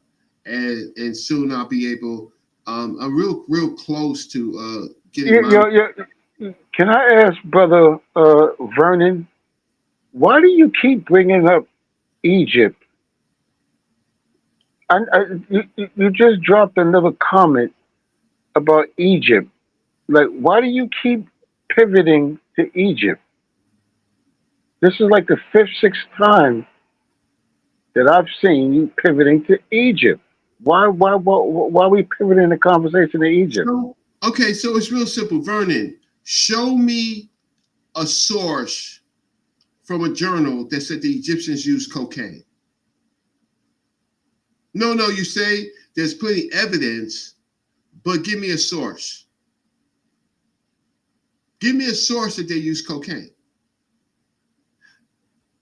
But I tell you one thing, in this case, they're putting cannabis on top of probably hog manure and maybe not hog manure, cow manure, or maybe a mixture of cow and hog manure, but still putting and inhaling it with frankincense to maybe cover the smell.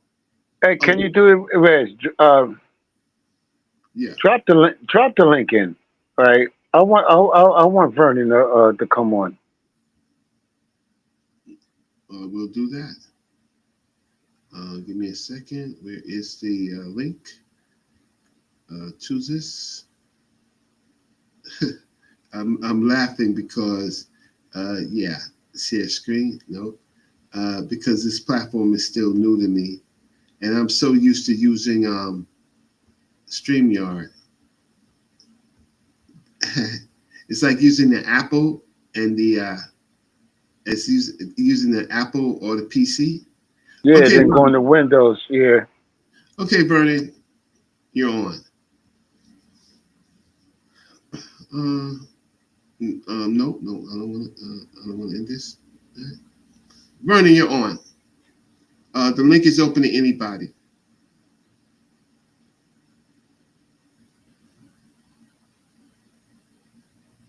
One thing that the material didn't say was they didn't get this usage from Egypt. Remember, Moses was learned from the Pharaoh, all the ways of the Pharaohs. They didn't get this from no scholar saying that they got this from Egypt, right? So now it's the cocaine issue, right? But I want to see a source on the cocaine. Check the book, The Cocaine Mummies. Okay, so that fails right there. Is that your only source? Can you show positively in the cocaine mummies that it was in fact cocaine and that it wasn't how can I say that the samples that they got, and why is it only the cocaine mummies and not all mummies? Why is it? That cocaine mummy theory been debunked a long time ago, bro. So it's probably like more like Brother Lau will say, there's a substance called cat. But the fact of the matter is, were they chewing the cocaine? They can't sniff the cocaine because they didn't have the ingredients to make a cocaine. See, that's the bad part of it. They didn't have the ingredients to make cocaine. You got to right. So there you go. Huh? And that's the key. That's the key within itself. You cannot take cocoa leaves and define it as cocaine. There's a process to make cocaine from cocoa leaves. Duh, right? When these people make these arguments, man, I'll be like, oh, come on, you serious? It's a bad argument. So where It's are a bad argument. so So where is okay? So they show you in the jars, the barley. They show you the adhesives that they use for the mummy wraps. They show you all of that. How come I never seen a jar, right, with coca leaves? Can you show me any evidence of cocoa leaves in any of the thousands of tombs that they have? No, you can't. So what you do is to save your fake religion, right? And you have a right listen. Your religion may be beautiful to you, but you don't have the right. You have the right to your religion. You don't have the right to misinform our people based on you're making the point about cocaine, and all you can just do is show me the book. No, Reg, it's worse than that. You gotta look at the argument. The argument is they did it too. Yeah, listen, that's the argument. When you put an argument up like that, the argument is basically, well, these people did it too. Mhm, That's the argument. mhm. So now, can you show me cocoa leaves in Egypt and what it's called Egypt? Can you show it to me? Were they growing cocoa leaves? So, or you trying to say they got the cocoa leaves from Peru, right? Or you I saying that hope, they got I they? hope that's not the case. Well, no, that's the obvious case. Because show me cocoa leaves in Africa. Hey, Reg, Yes, sir. they did it too. No, they didn't. But one thing that we did not, what Africans did not do, is put that daggone imported uh, uh, cannabis on some hog feces and fumigate the room and come up with these crazy concepts of seas opening up, burning bushes, and things like that, right? So the thing is, it was like on Kim on Trial. And so I don't know why they do that to me because I'm the author of Kim on Trial. I put the moving pieces together for Kim on Trial, right? Talked to Polite. Polite went to Egypt. I got Smash Rockwell. I got Uncle Keck, right? I even got Saw Him Hotel, right? Okay, I put it together. Uh-oh. Oh, Uh-oh. We got a big dude here. Saw and Kyle, how you doing? I'm a top big brothers. How y'all doing? Hey, well, Yo, you went to my Kemet. my brother, Asar, what's goody? Man, man, I'm Hey, trying to get rid of this damn cold. Uh, where the cocoa no, leaves? no, no. I'm You sorry. went to you went to Egypt. You went to Kemet, right? Where the cocoa yup. leaves at? Why they You always? know, I didn't see any poppy seed. Uh, it looked like they might say poppy to me because the facial expressions, but I didn't get to see no poppy seed. And I What know about they got drugs cocaine? over there because some of the No, no, but I and want they to know definitely wasn't. ancient in any of the jars, in any of the museums, in any places. You see a jar of cocoa leaves? When I was over there, it pisses me off. I really wish I had my old computer and USB ports.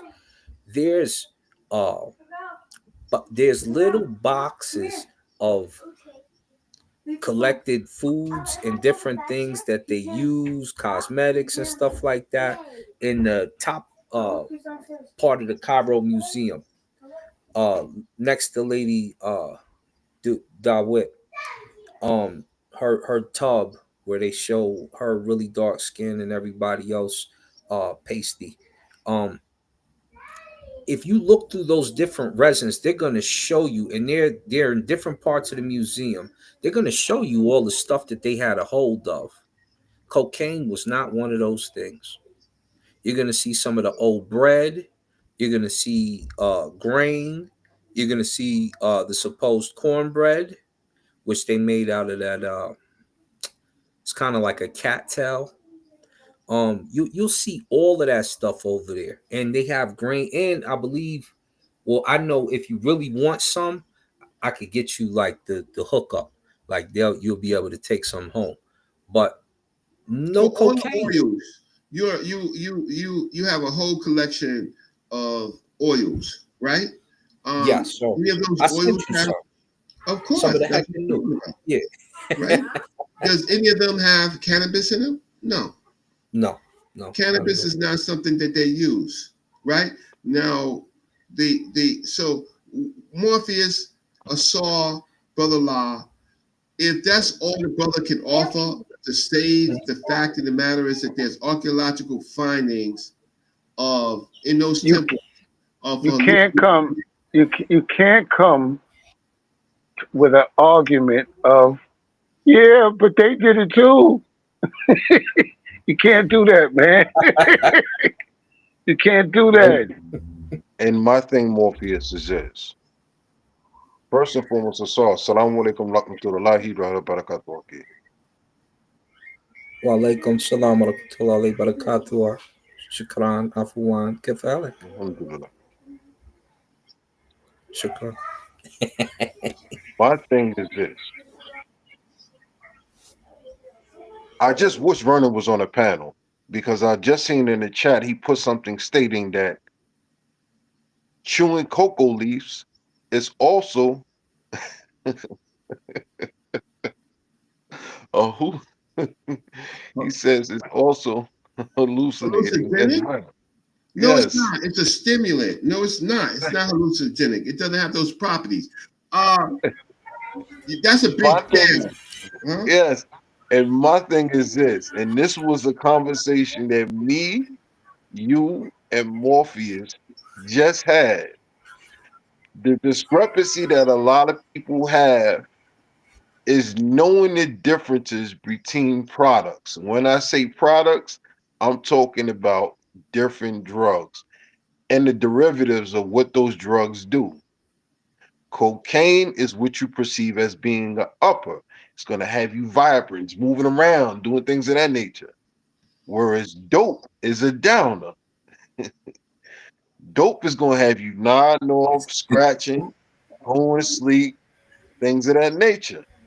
So my question, as I stated to you, Reggie, as well as to Morpheus, Mhm. if it was dope, when was they writing on the nod coming up or on the nod coming back down?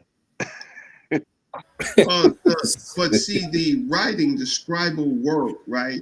You had to be how can I say, a very skilled person to be a scribe. You could not be on any downers, right?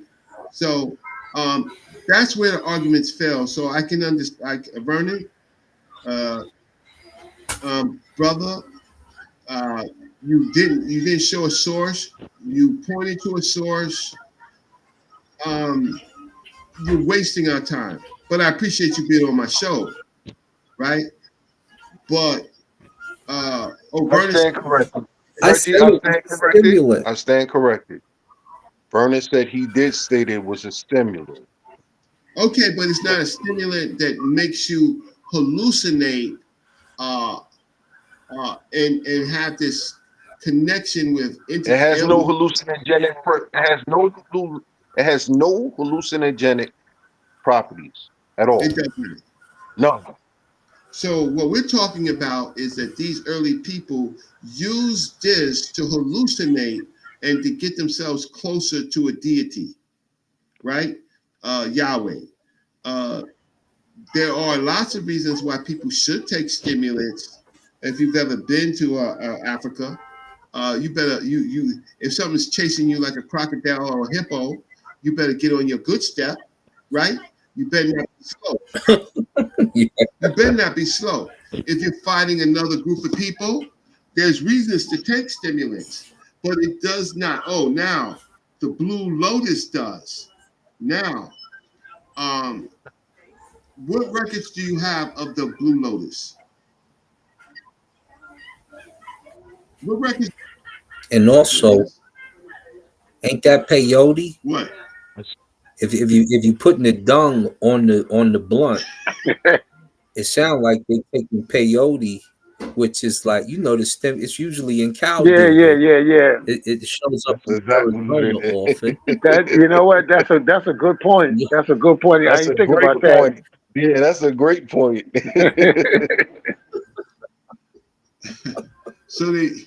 So I can't pass you the blunt. That's what you're telling me, Verna.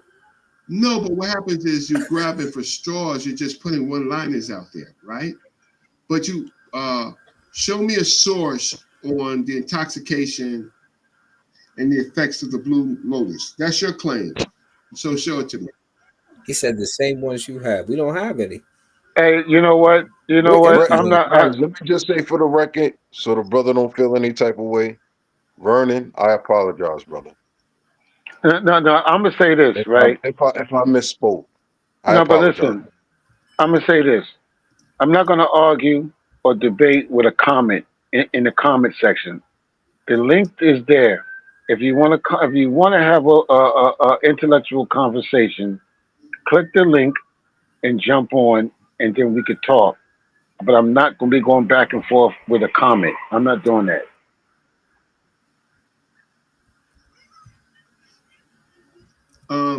Well, yeah. So I'll end it there. I will end that conversation right there. Uh, um, it, I will say that these substances are in all cultures, but generally, what you want to do is you want to look at what these cultures produced, right? Now, producing stories and fantasies is different than producing temples, monuments, writing, right? Doing mathematics. Unfortunately, at this particular period, we don't have any of that uh, in the Levant. And the problem is that these people, you want to call them Hebrews, and I threw that out there, but you haven't proved that. You haven't proved that these people are, in fact, Hebrews. So the Yahweh worshipers, they come from Saudi Arabia, Edomites, right? They find themselves in the Levant, right? And No, no, areas of Red, say what it was. Say what it was. So you um, was about to say Islam. They no, really not Hebrews. They really Muslims. well, yeah, well, I'm not gonna say. I'm gonna say that they. If anything, they would have been practitioners of Fitra, right? But not Islam. I could never say Islam, or they were Muslims because the revelation wasn't revealed at this time, right? So I can never say that. But what I can say is that they didn't come from your story of Abraham, right? This Or Tadia, there's El and there's Yahweh. What these poor, they're not poor scholars, they're poor regurgitators don't know that El and Yahweh are two different deities that merged, two different groups. So so Mhm. Abraham, so Abraham is a Yahweh worshiper, or is Abraham a El worshiper? See, they can't answer those questions because they're confused and they don't know about when it was merged. They don't know how it merged, but I can tell Nope. you, Yahweh, we know where Yahweh comes from your story and from history, right? Jethro, he goes to Media, so-called in the story. He meets Jethro, right? There's burning bush, right? All of that stuff is in Media. That's in Saudi Arabia. Now, Yahweh is See, El. and Who said that? Who said Yahweh is El? What? they want to Are you connect them so serious? bad. They just want to connect They want to themselves so connect bad. them so bad, Don't you know that Yahweh man. was a son of El? Don't you know Say, but you that El? breaking up. Can you hear me? You breaking Yes. up. What about now? Can There you you hear me? go. All right. Yup. Yahweh is a son of El. There's the El paradigm. There's the El. What do you call it? It's the El family in Yahweh. Yahweh El and Baal. Shaddai, Canaanites. Yup. Yeah, El but and what's funny about that is if you look at Exodus 6:3, right? Exodus 6:3 says, I appeared unto Abraham, to Isaac, and to Jacob as El Shaddai, but by my name Yahweh, I was not known to them. Mm.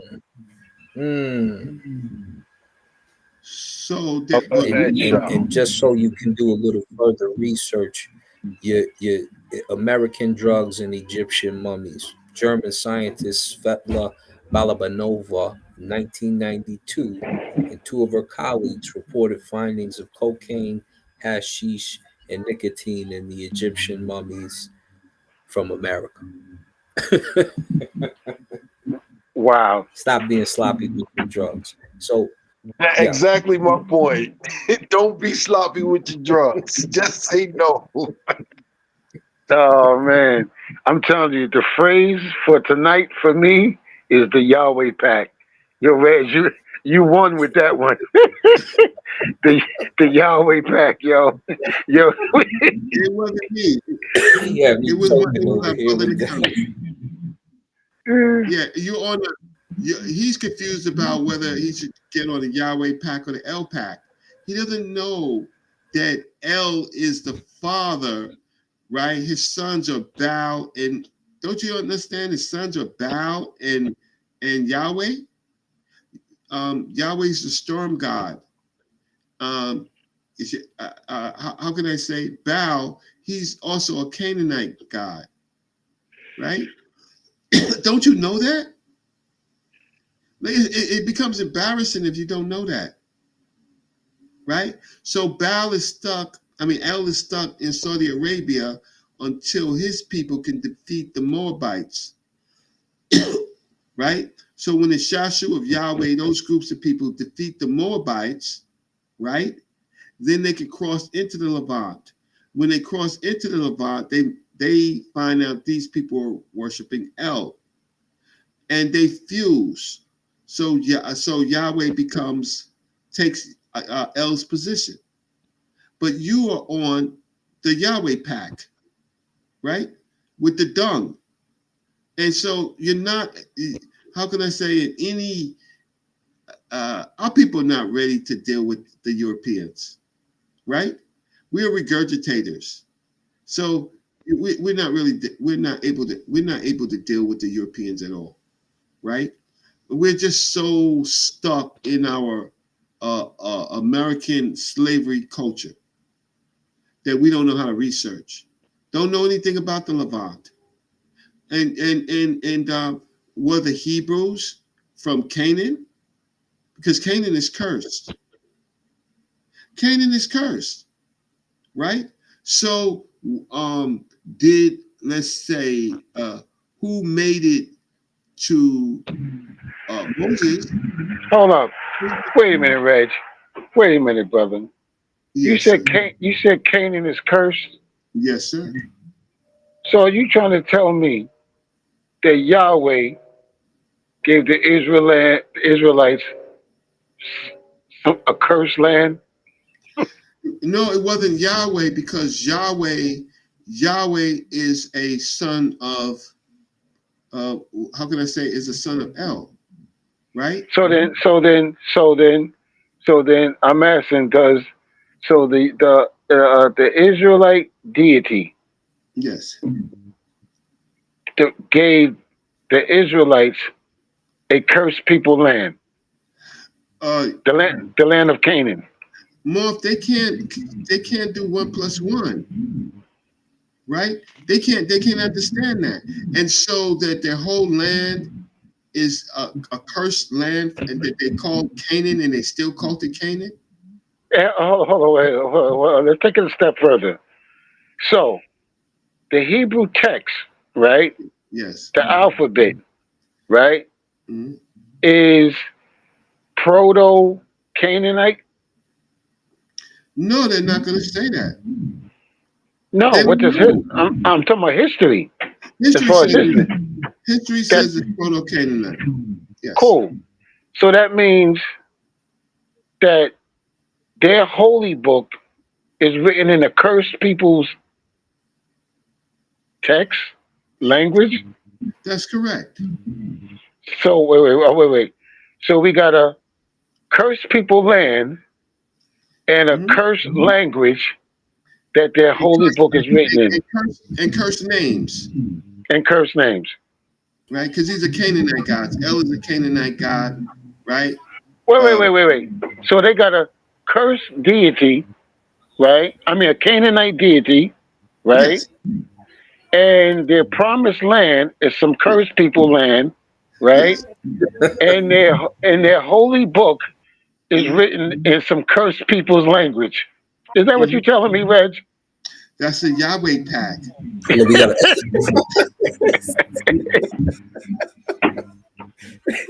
Yeah. Hold on, we gotta put the Hold top on. off on it, right? So Get. all of that and their law, which they only knew in Greek, had to be translated by the Egyptian Philo, who they call a Jew, though he's Egyptian. Oh, come on, bro. Are you serious? He's the only Yeah, one who knew Hebrew. that's the only one that they say no. He knew Hebrew, But Morpheus. they That's the can't. only one. Listen. The what we learned today, what we learned is that there's hallucinogens, right, in this early period, and they seem to affect. They were psychoactive, and they seem to affect the mind. And so, some of these stories we don't have to deal with it historically. We have to look at it as chemical reactions, right? And that's why you can't find. That's why we can't find a lot of this stuff historically. That's why that explains the reason why a lot of this stuff, right, cannot be verified historically. That's, there you go, more. Ladies and gentlemen, right? And those that don't be on the Yahweh pack with the dung, right? Morpheus just said it crisply. That you can't historically you can't prove it, right? And that was the problem. But now they have a second problem because we know now why they can't prove it because they was on the Yahweh pack.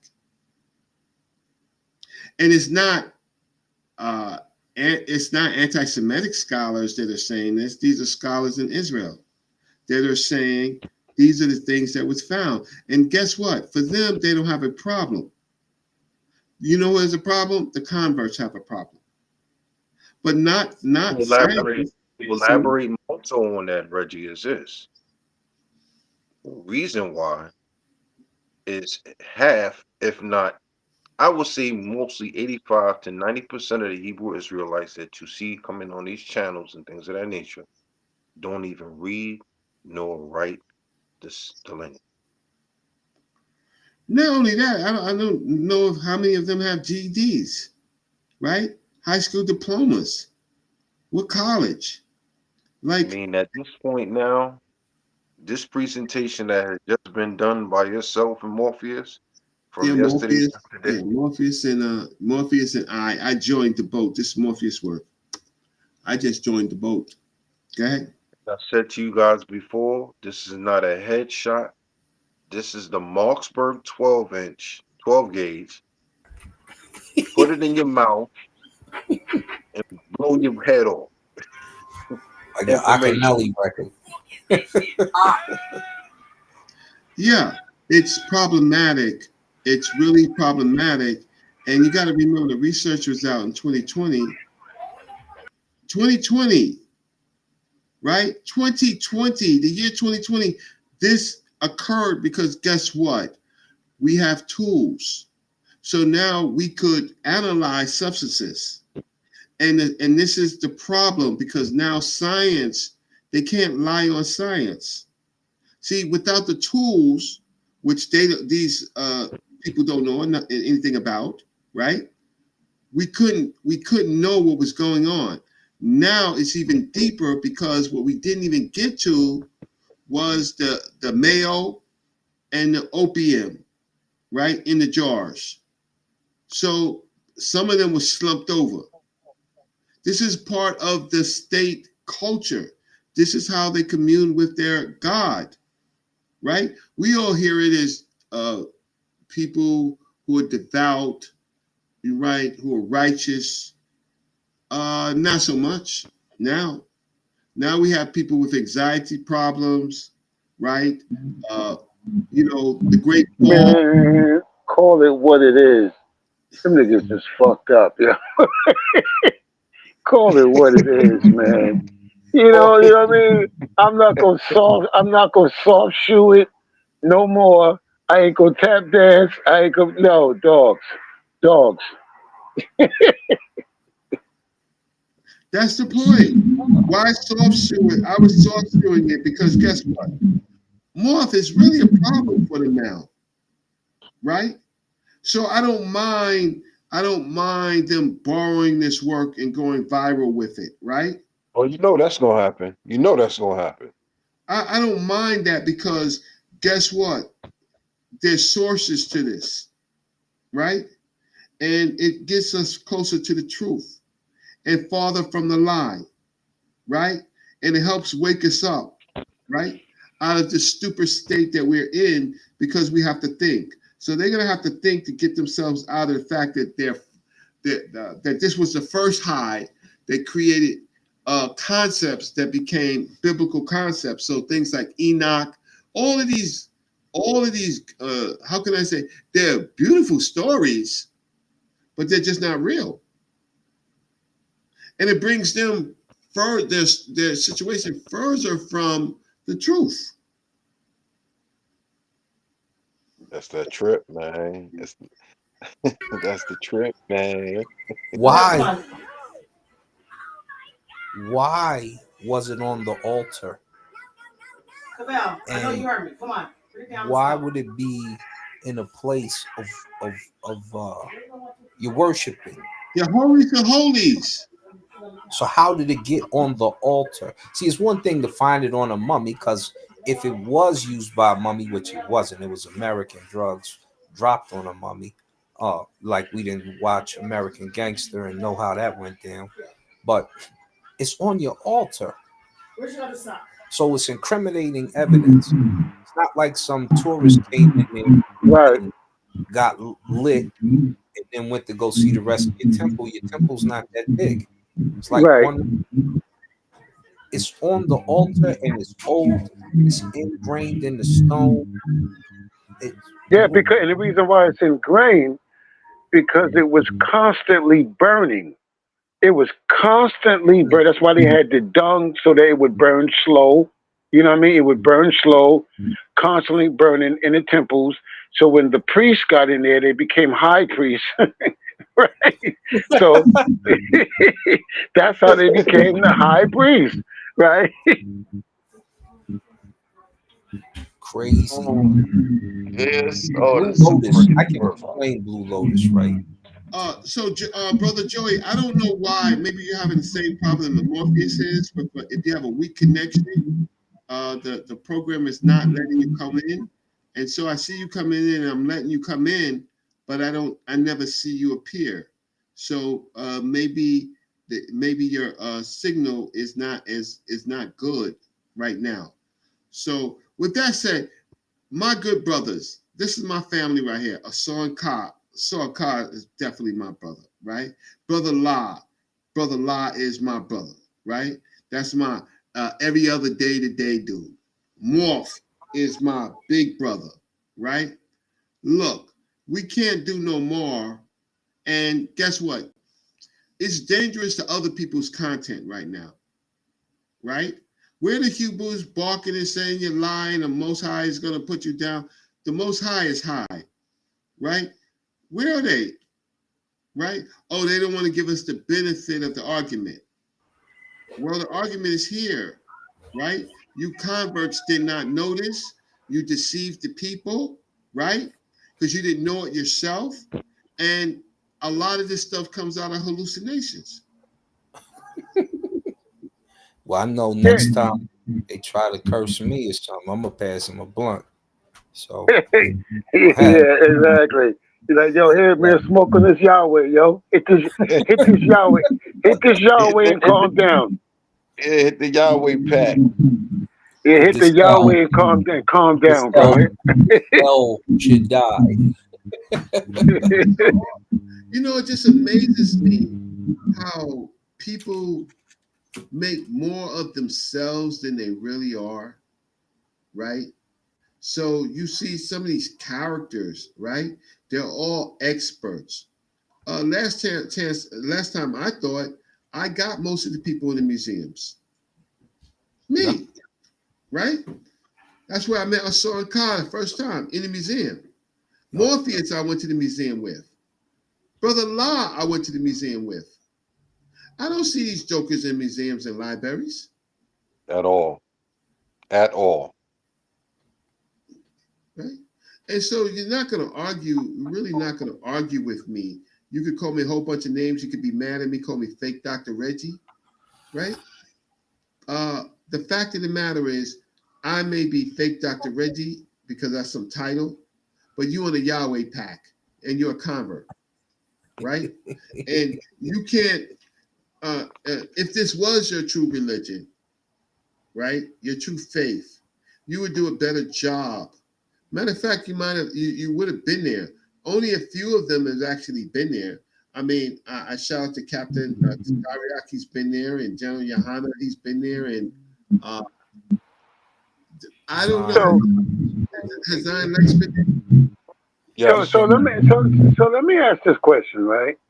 Why is it that the Hebrew Israelites of today, right, are they not practicing what their predecessors practiced in their rituals and stuff? Why are they not practicing or following that? Because it's clear that that's what the ancient Israelites, Hebrews did. We have the evidence of that, right? Now I see them drinking, I see them getting drunk. I see the Hebrew Israelites getting drunk, right? Leave that out. Am I right? They're quick. You, They you, they're you quick didn't, to you didn't drink, leave that huh? out. They never do these rituals here that you talk about on this, right? You mind if I share my screen? Yeah, please. Okay. So they never. This is the stuff Saber Morpheus is talking about. Women in Israel, right? And they were more powerful than what the biblical narration of them is. When we just go into the table of context. I've been through the book and it's got some parts in here. It's got statements that say they obviously copied ancient Egypt doing this. So, our brother Victor, you're definitely right, but you're not copying the right thing. We didn't do that part.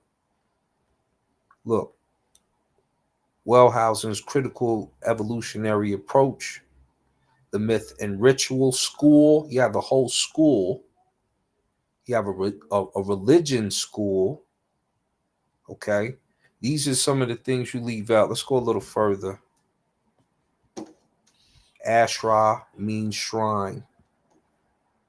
Your wooden image of the goddess. Where's your goddess image? Your Old Testament. You're supposed to be still doing this. Look, the cult symbol of Yahweh equals a deity. The stuff you forgot about. Remember your sacred tree? Remember you said it was living? You guys used to speak to it? Gave it theophoric names? What about your Canaanite goddess, the consort of Yahweh? Y'all never mention her anymore. What's going on? I'm an Old Testament Hebrew. I this, I that. Where's your figurines with the magic for a start day? Huh? You really want me to just take y'all apart if I go into the book and show you what you used to supposedly do? Tell Mesos, House 314, 167, 140, and 42, the cultic artifacts in women's livings and work areas. Right in the living room, you had these.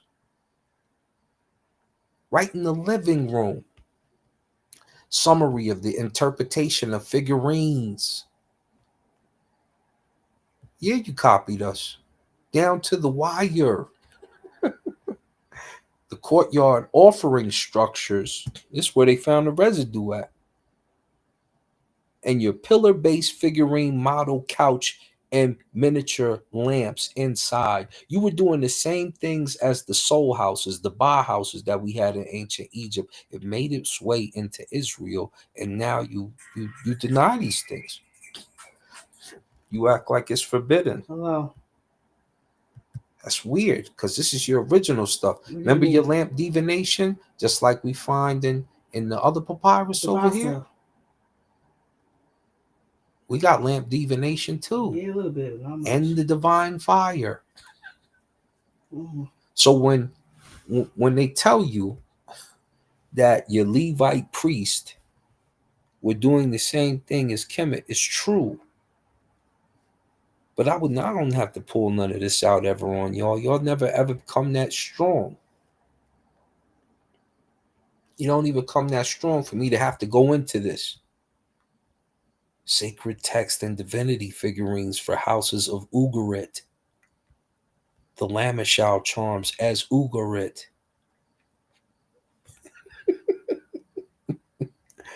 Man, there go your lion lady. All of come on, man. Let me stop. Yeah.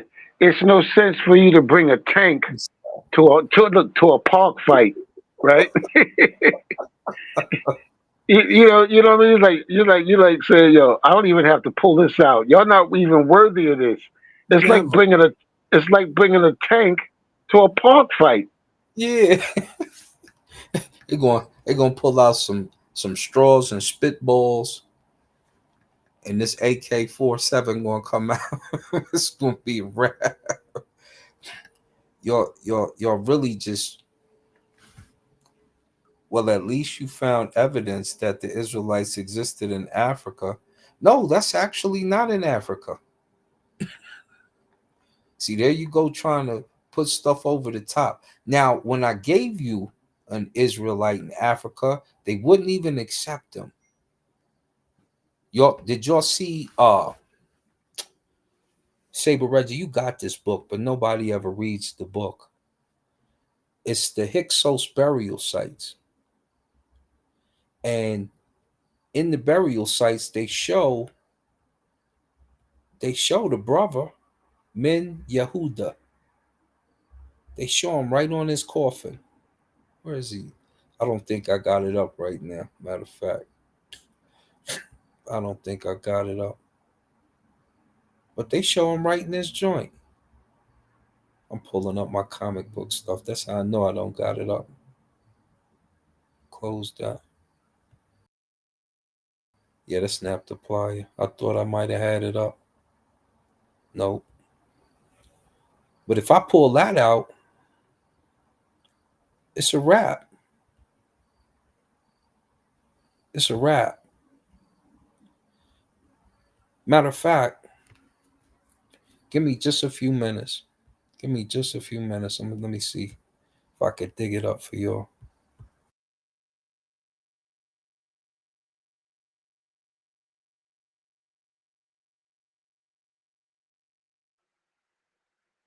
Yo, brother Law.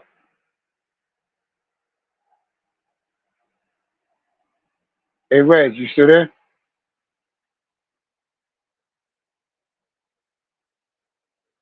Okay.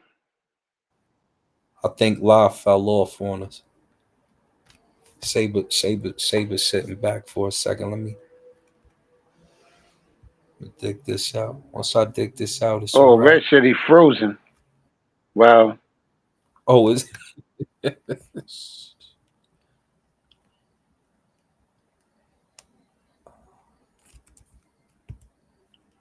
Oh man. there it is. Hyksos and Israelite sites. Yeah, we can't see. Cities. We can't see anything. No, I'm about to pull it up for y'all. Hold on, let me get to the good part. That way y'all don't scroll all in your eyes like that. There you go, right there. All right, here we go. Let me pull up the book. So, well, damn, why you going? Now I gotta go scroll all the way down to it again. Here we go. Now they hate to use this, Brother Morpheus, and I have no idea why. Because if you look at some of these dudes, so we can't see your screen. You can Red see said he can't do anything right now. He's frozen. That's your Red. He's freezing. Red, that's what was happening Yeah. to me all night.